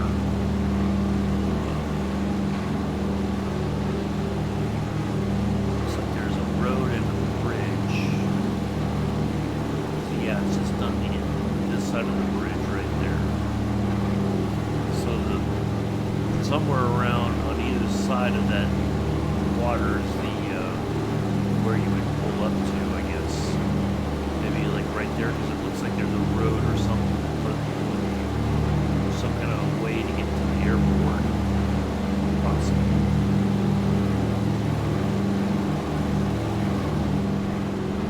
All right, there we go. On our way to Kenai.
Yeah, that could be too.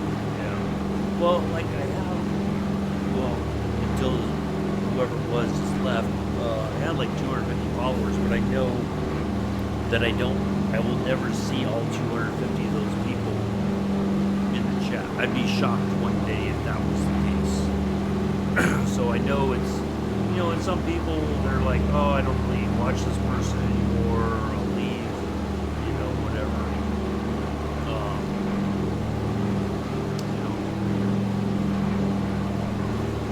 I already follow enough people as it is, and I don't have, which is true. I follow a lot of people, and I just don't have time to watch everybody.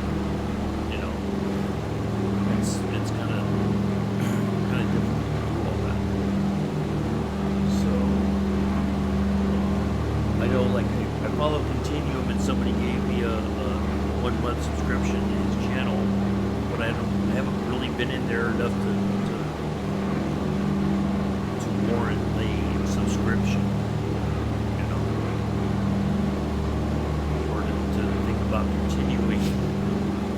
description because I haven't been in their channel long enough to know that to do all that. So, but yeah, you're right. Sometimes Twitch does remove bots. It takes a while for them to get there. But then again, if somebody wants to leave on their own accord, I get it. Like I'm not, the most. I'm not everybody's cup of tea, so to speak, and that's okay.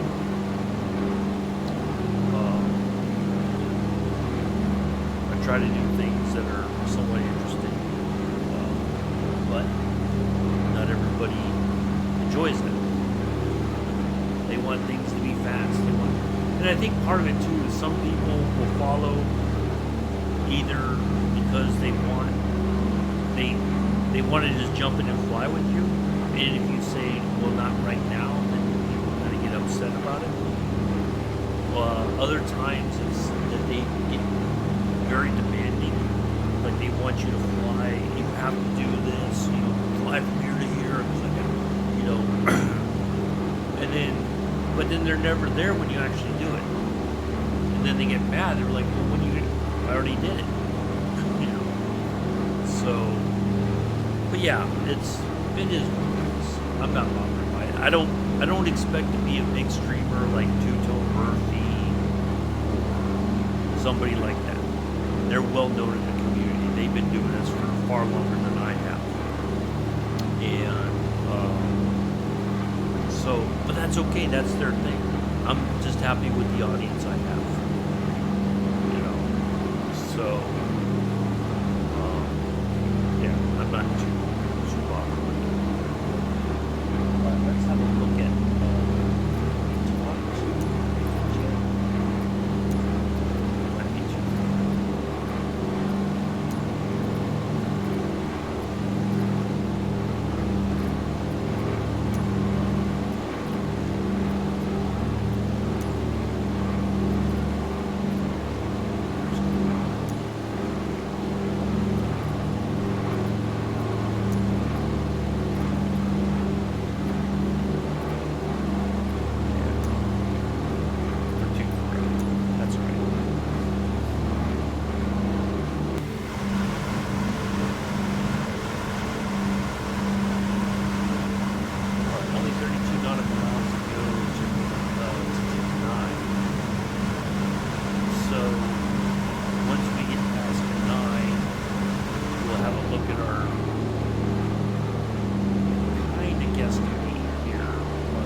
Contact Anchorage Center on 119er.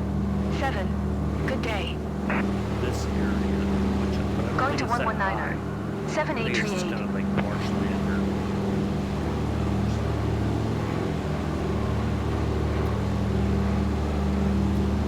Anchorage Center, November 52838, 12,000 feet. November 52838, Anchorage Center, altimeter 29er. 9er 2 radar contact continue.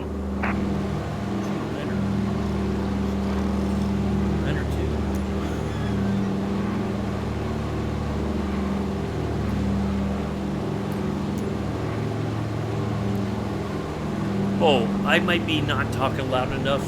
I don't think unless I could. I think my volume is maxed out on the microphone.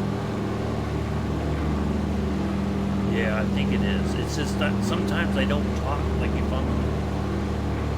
sometimes I purposely talk low just to kind of make a joke. Other times I may be turning away, looking at something while I'm talking, and so my voice kind of drifts a bit, But I mean, I've got my microphone right at the edge of the desk to try to pick up my voice, but I don't want it to be overpowering either, like I'm yelling or something. So.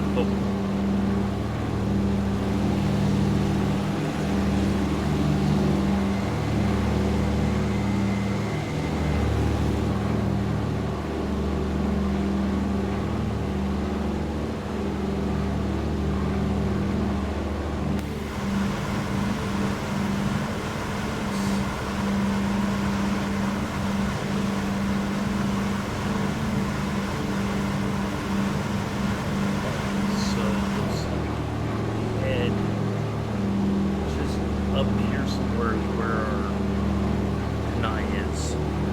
So,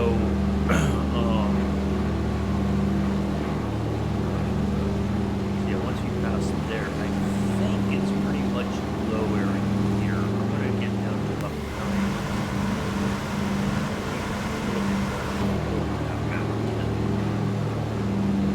I know this is all marsh here, and then we're gonna turn. There's this area here, but that's all just forestry. I think is pretty much the same here. It's not high up in altitude. So I think we can go ahead and get down to about, let's go for 8,000.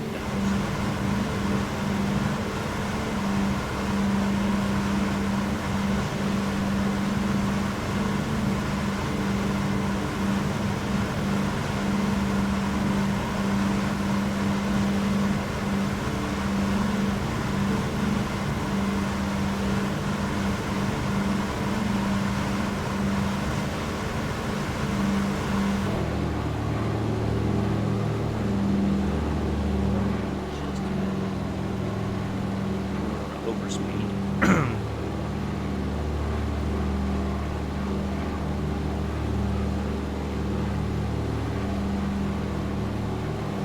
There's a much little small airstrip. No, that's not an airstrip. There's one over here somewhere.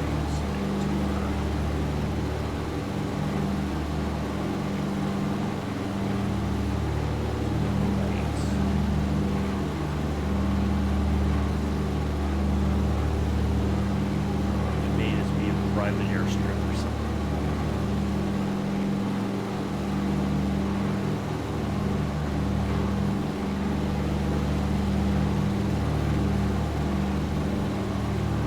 Let's look at right here. Yep. That's an airstrip there. There is litter, but it seems like.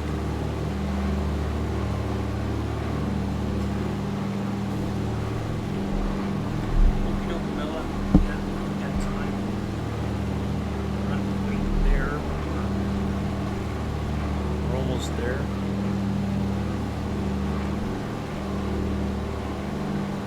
Alright, I changed the gain on the microphone just to see if it improves anything. Change the volume as well, maybe. I used this type of microphone ages ago when I took the radio production class.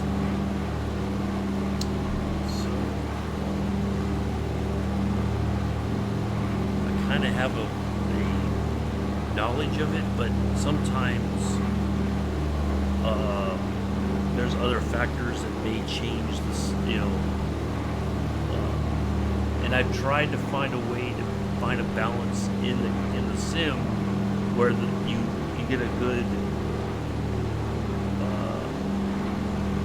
sort of feeling about the sound of the plane, but it's not like too loud, it's not too soft. Trying to find that balance sometimes is a bit of a challenge.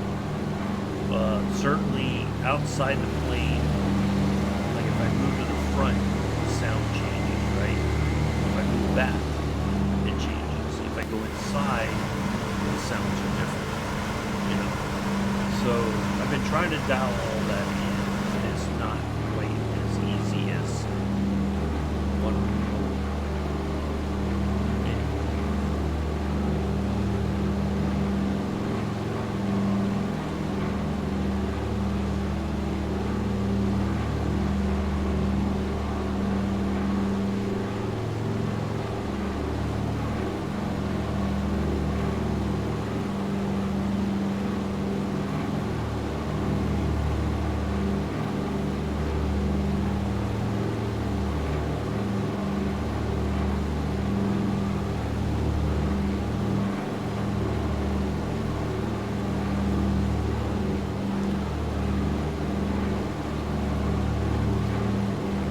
Yeah. Yeah, I would say so.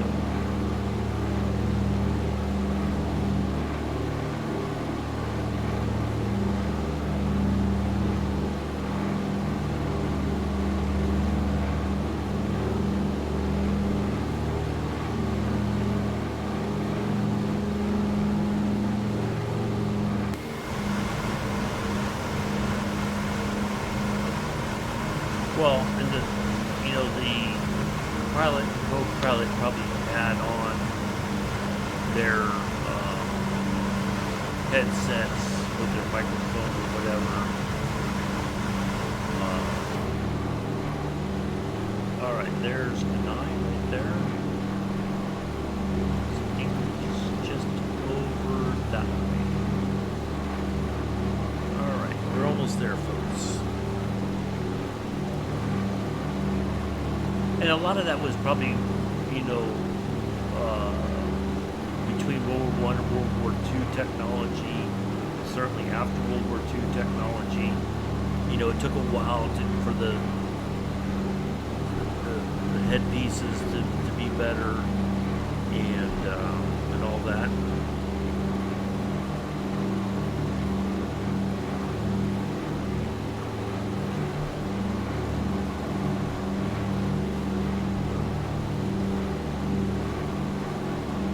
So,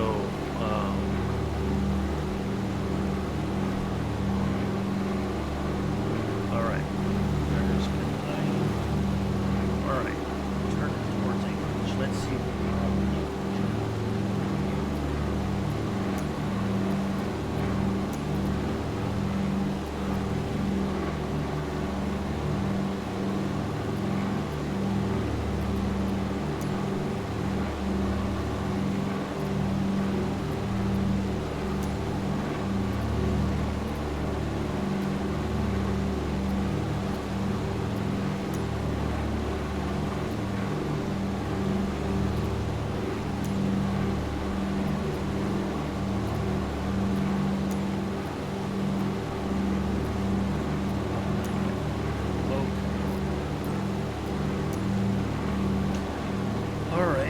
Get a little bit closer and we'll call it in.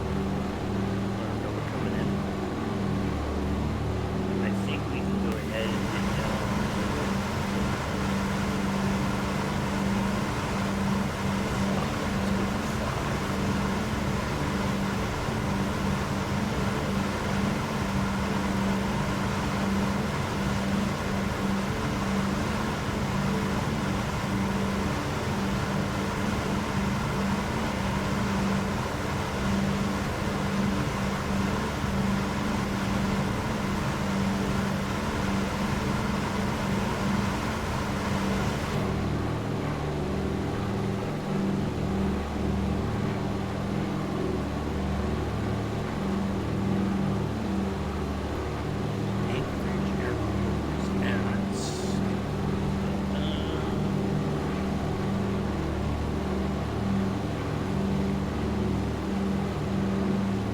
Contact Anchorage Center on 1257. Good day. Going to 125. 7838. Anchorage Center, November 528, tree 8,200 feet. November 528, tree 8, Anchorage Center, altimeter 29er.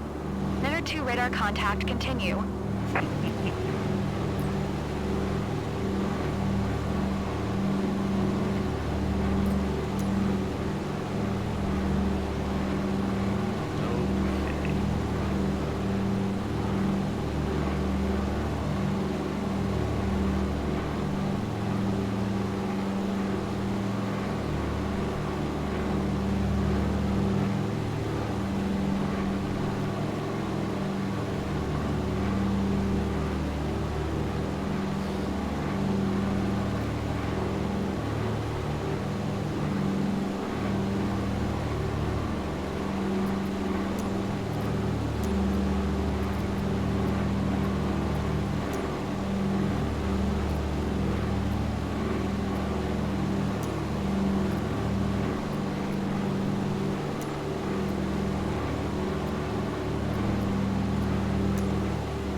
destination is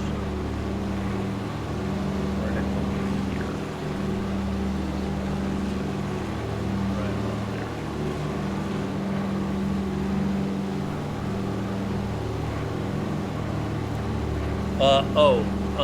No, the stuff that normally works in 2020 doesn't work in here yet, the Mellow.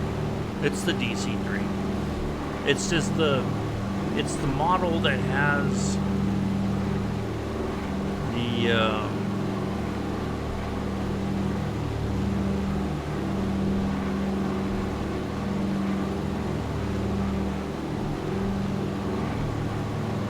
it's got the GPS and all that in there. No, like in 2020, if you do like info, but because we don't have Flow Pro in here yet, I can't. It doesn't have all that information connected. So they're working on a new Flow Pro for 2024. It's just going to take a while to take out what wasn't like something that what worked and what didn't. They want to kind of take out what nobody was using or what, and keep the stuff that everybody was using that worked for them. So they're kind of building it from the ground up. Alright, let's see if we can talk to.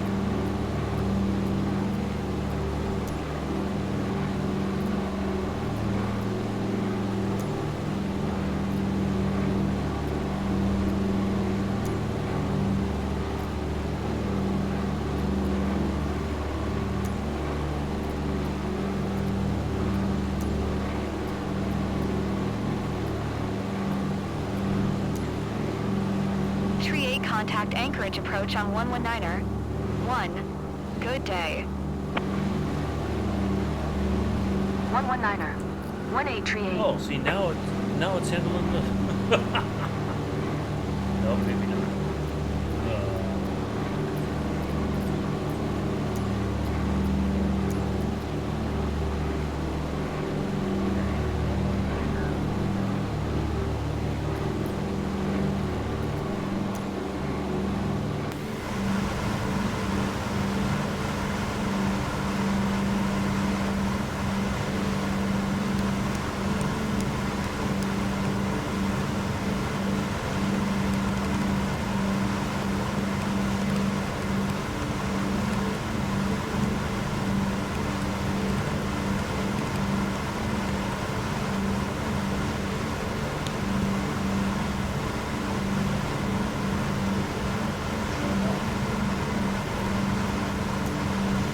Anchorage approach November 52838 5,600 feet. November 52838, Anchorage approach altimeter 29er. 9er 2 radar contact continue.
I agree. It absolutely is.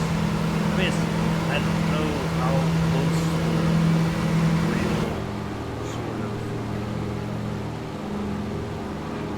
the actual sounds of the plane, but I would imagine well, there's enough DC-3s still flying somewhere that they could get recordings of the engine sounds.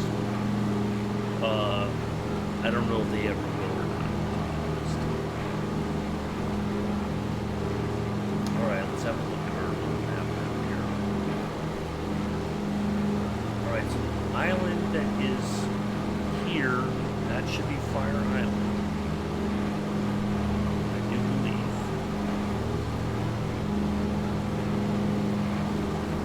Yep, that looks like it on the map. That's that little...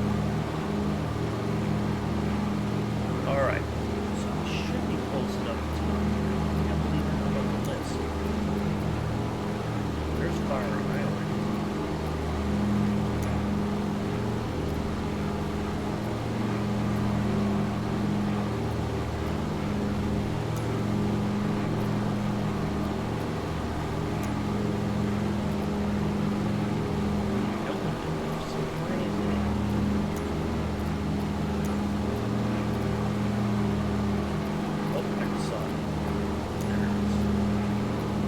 Anchorage Tower November 52838 is 18 miles southwest 4,000 feet with whiskey to land.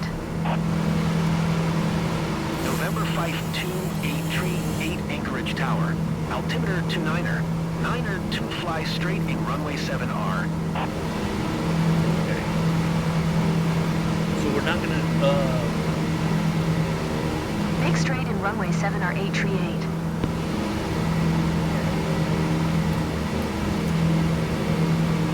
we're not gonna go, well, we're still gonna kind of do our plane. Okay. We've got 8.5 minutes until we have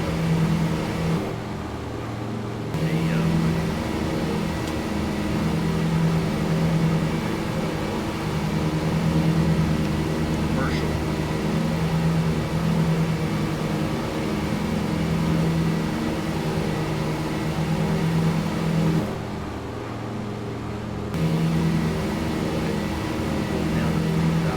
Actually, let's go to 2,500.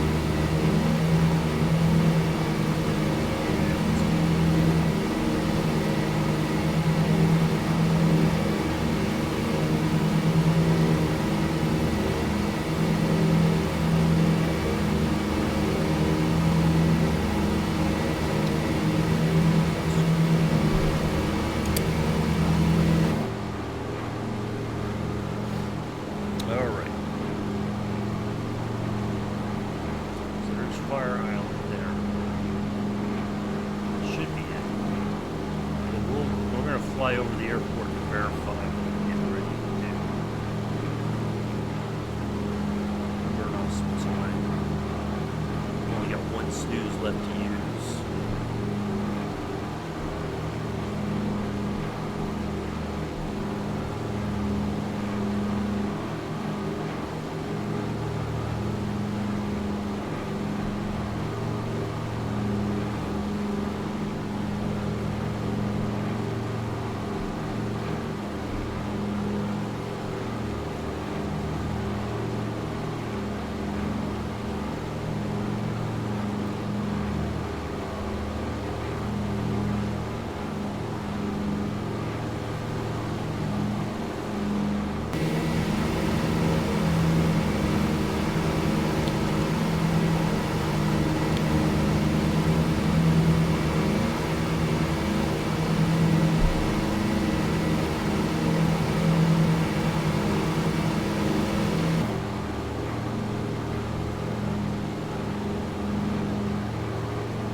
little bit closer and then we'll...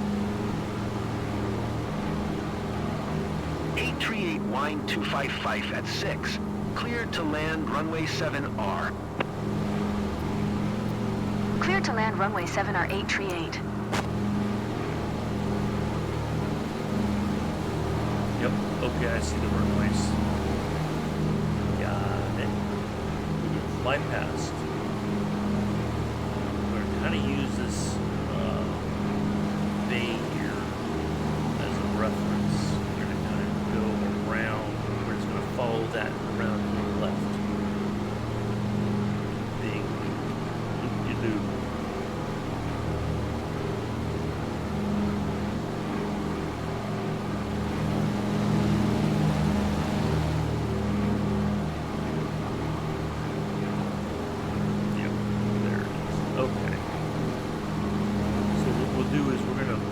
Follow this around. We're going to go all the way around that way and then turn in for 7 right.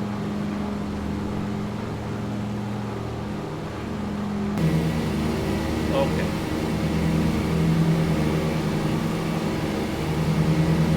Fire.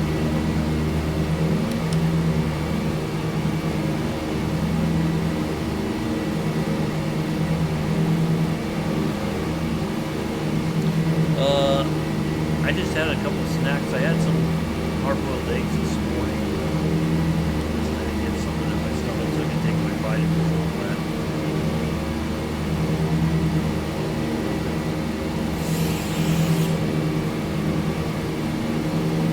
We're going to stay inside the plane for the remainder of the flight. That'll help get us lined up.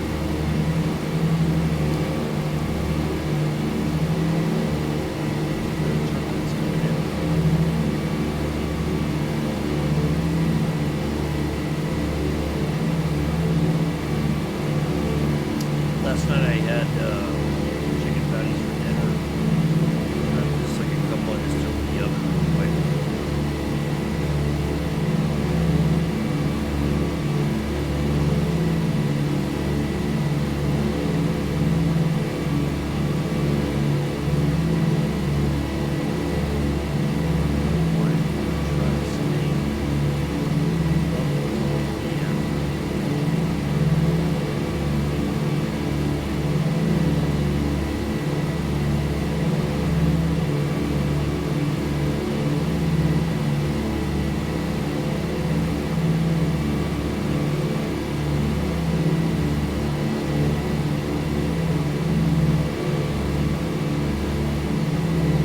I just had a couple of those Slim Jim sausage links, or like the stick out with some protein, some blood sugar and soup.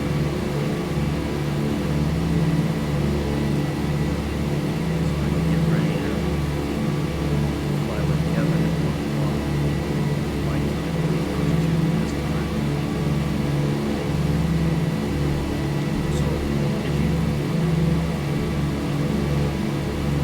like to see me fly again later, go follow Kev. I should be with him this afternoon for the short flight, I think. I'll be trying to stick with the DC-3.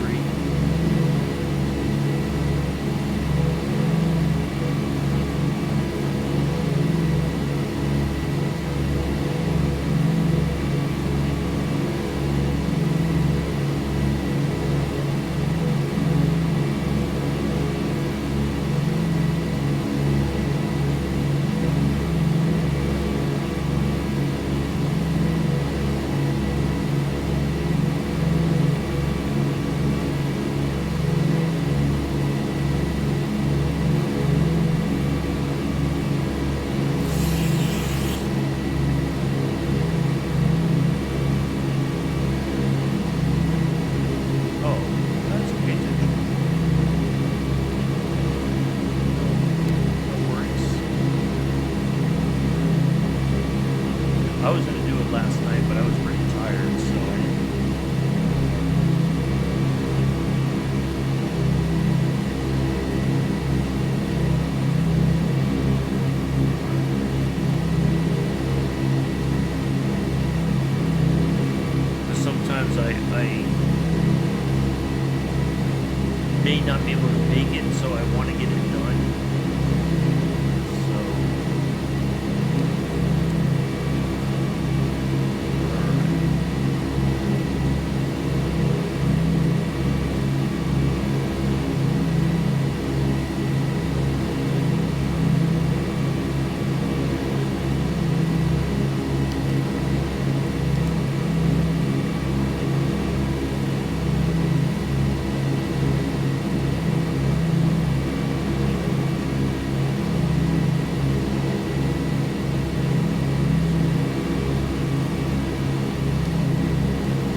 Heimdall was in here earlier and he told me that Scruffy had a really good landing.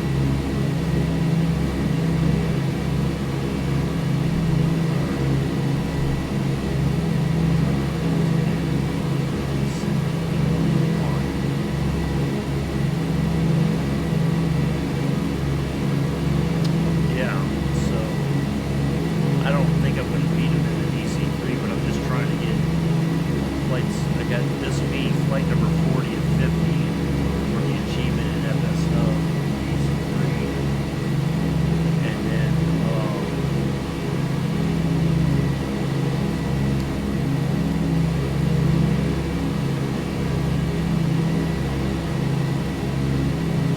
so I'm not looking to beat him today. I'm just looking to do the flight.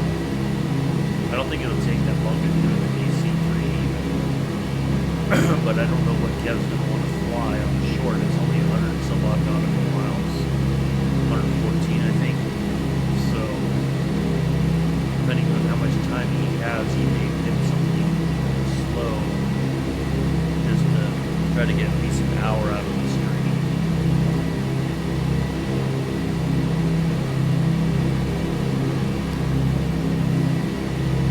Alright. It's time to turn back in.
Yep, I got it. All right.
Overall, I like both for different reasons.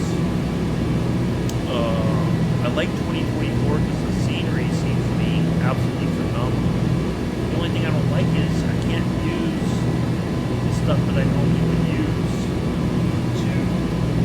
for like my audience interaction. You know, like somebody wanted to know where I was, what was the closest airport. Without Flow Pro right now, all that information is kind of like, I mean, I could pull it up, but it's like, I got so used to using a certain tool that makes sense to me, as far as getting that information to you guys. But I like this has been, like, last Saturday and today's flight have been phenomenal because the scenery's been amazing.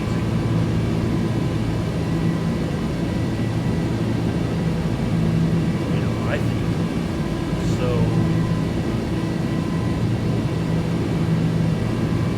Oh, since you're going to ask that question, what plane do you like, Joseph?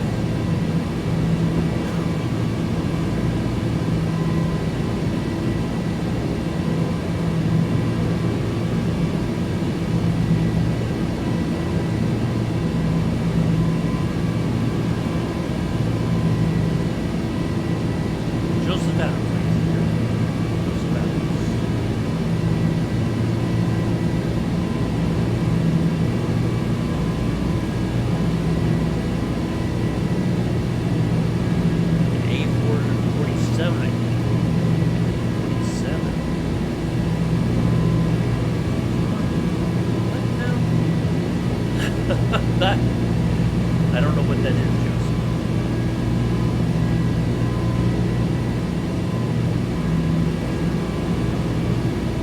You're talking about the 747? The big jumbo jet? That's a Boeing. Yeah, I think he means the 747. The A is for Airbus. Boeing makes the 747. Now, if you're talking about like the A380, that's an Airbus. 747. Okay. Hey, that's a good choice. Nothing wrong with that. Lots of people love the 747.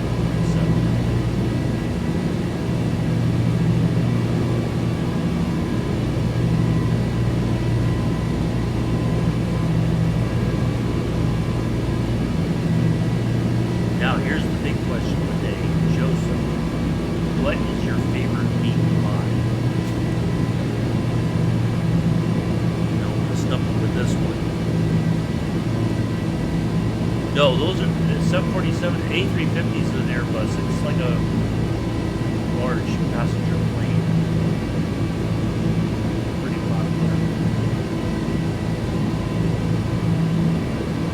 private jet would be like the Learjet or the Vision Jet or something. Okay, here we go. Meat pie, Joseph. Meat pie. What's your favorite meat pie?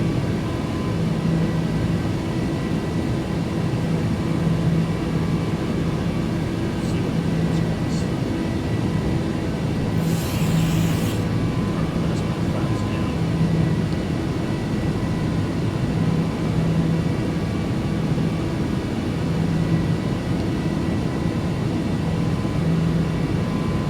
The homemade one. That's a good answer. I'm sure your mom would be happy to hear that.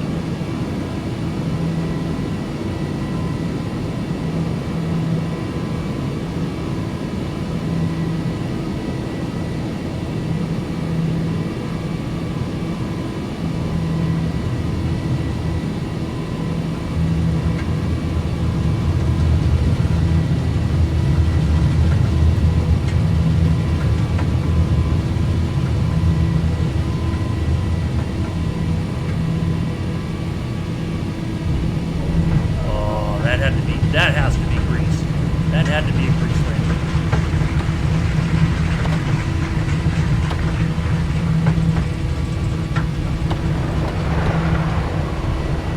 838, turn next taxiway. What's your turn next taxiway there, bucko? Tell me what.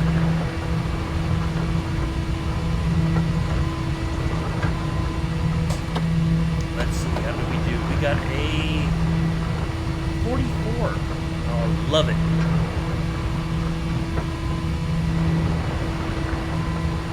Oh, your grandmother's only. See, why does it sound like I'm on gravel? This is the second airport we've been to that it sounds like we landed on gravel instead of a 838, turn next taxiway. Listen to that.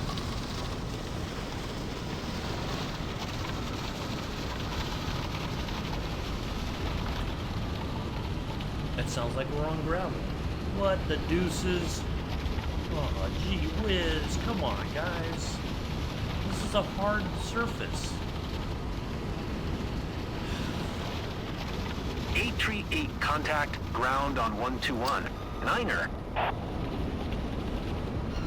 Going to 121. 9 or 838.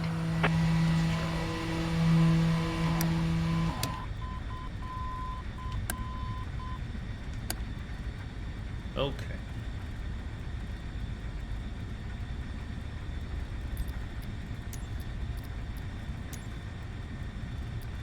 Parking por favor. Anchorage ground November 52838 taxi to parking. Ah, thank you, Mella. November 52838, Yeah, taxi quite to happy general with that aviation result. parking using taxiway Golf Romeo cross runway 7L Romeo uniform. Taxiing to general aviation parking via taxiway Golf Romeo cross runway 7L Romeo uniform 838. Just right over there. Right over yonder.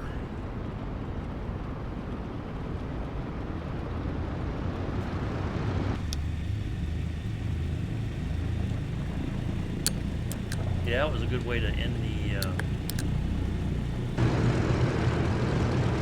this today. Quite a nice night. It gives me hope for later. You had a 63. Yeah. If I can land this here at Anchorage 44, I'm pretty confident later on and do better than 63. We'll see.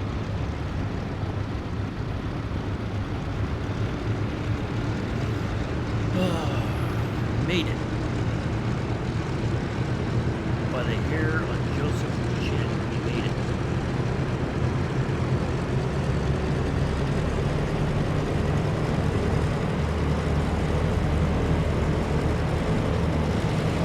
Quite a lot of nice scenery. Let's go for Saturdays, I would say.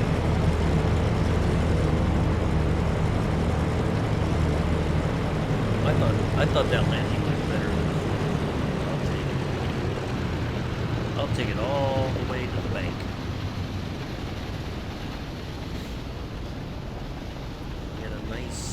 We had a good plan. worked, much to everybody's disappointment. Joseph's like, dang, I was really hoping he was going to crash it so I could laugh at it.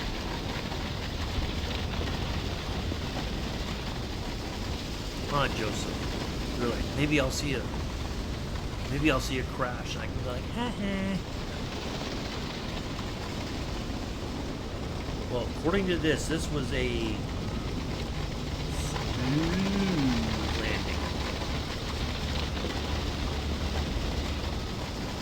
It was smoother than a baby's bottom.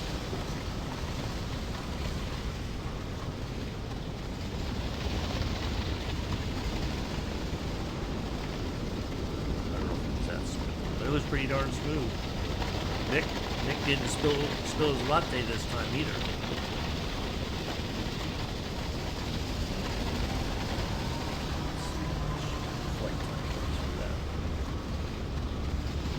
We were in the air for 2 hours and 54 minutes, covering 526 nautical miles.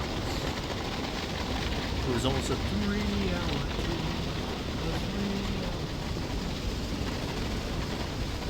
Little Joseph was getting lost. If not the courage for the fearless crew, Joseph would be lost. Joseph would be lost. He's crowned on some desert isle.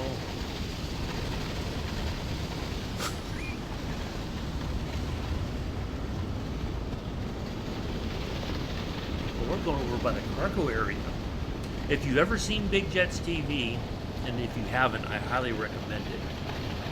He's gone up to Anchorage before, and usually he's up over here somewhere off to the left of us, and you can see down to this area behind us and the cargo area, which is kind of where we're heading right now. No, you're the complaint department, Joseph. We already talked about this. That's your job here in for Uncle B's Sim Channel. You are the complaint department.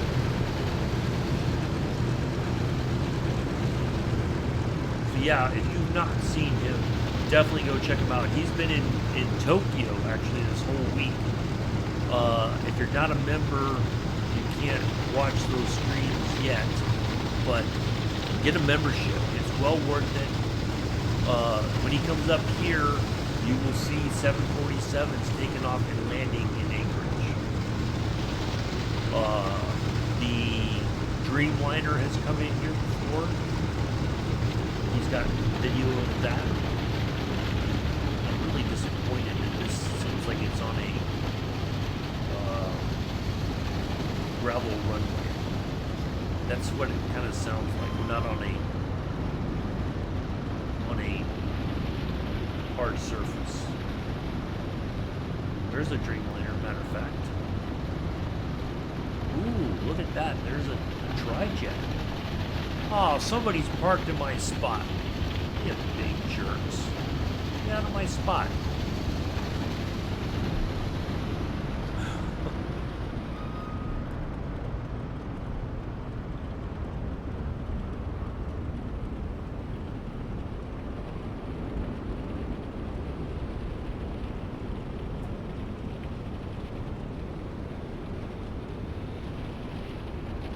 Tree 8, hold position, caution, other traffic. Well, we're going to park there anyway. Hold position 8 Tree 8. That's what they told us to do. Well, there's MD-11. 8 Tree 8, continue. There's another. Roger, 8 there's Tree a 8. MD-10 freighter. There's an MD-11 over there, I think it said, or... Yep, it's an MD... Nope, that's another MD-10.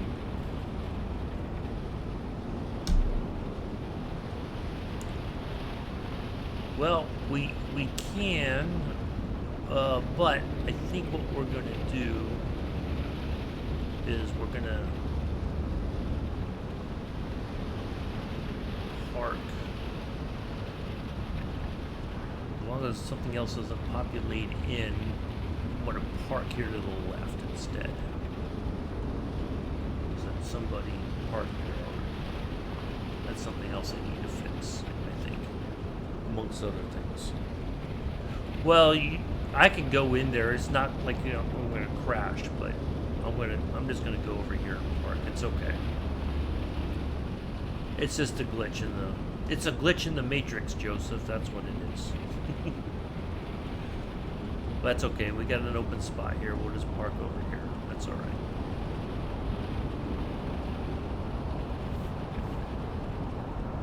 And I gotta hurry up so we don't have another what do you call it? Another commercial to go through. Look at that. It says Boeing MD-10. That's a McDonnell Douglas. Oh, come on, guys. Really? A Boeing MD-10. Phew.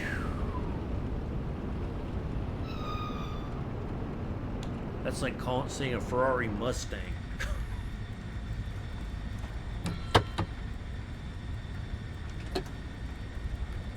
Alright. Got the brakes on. Okay, let's shut this thing down, shall we?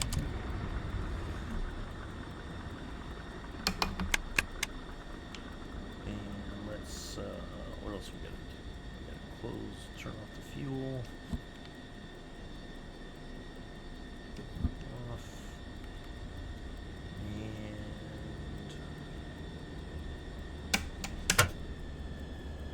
there we go. So it doesn't, so that's the only thing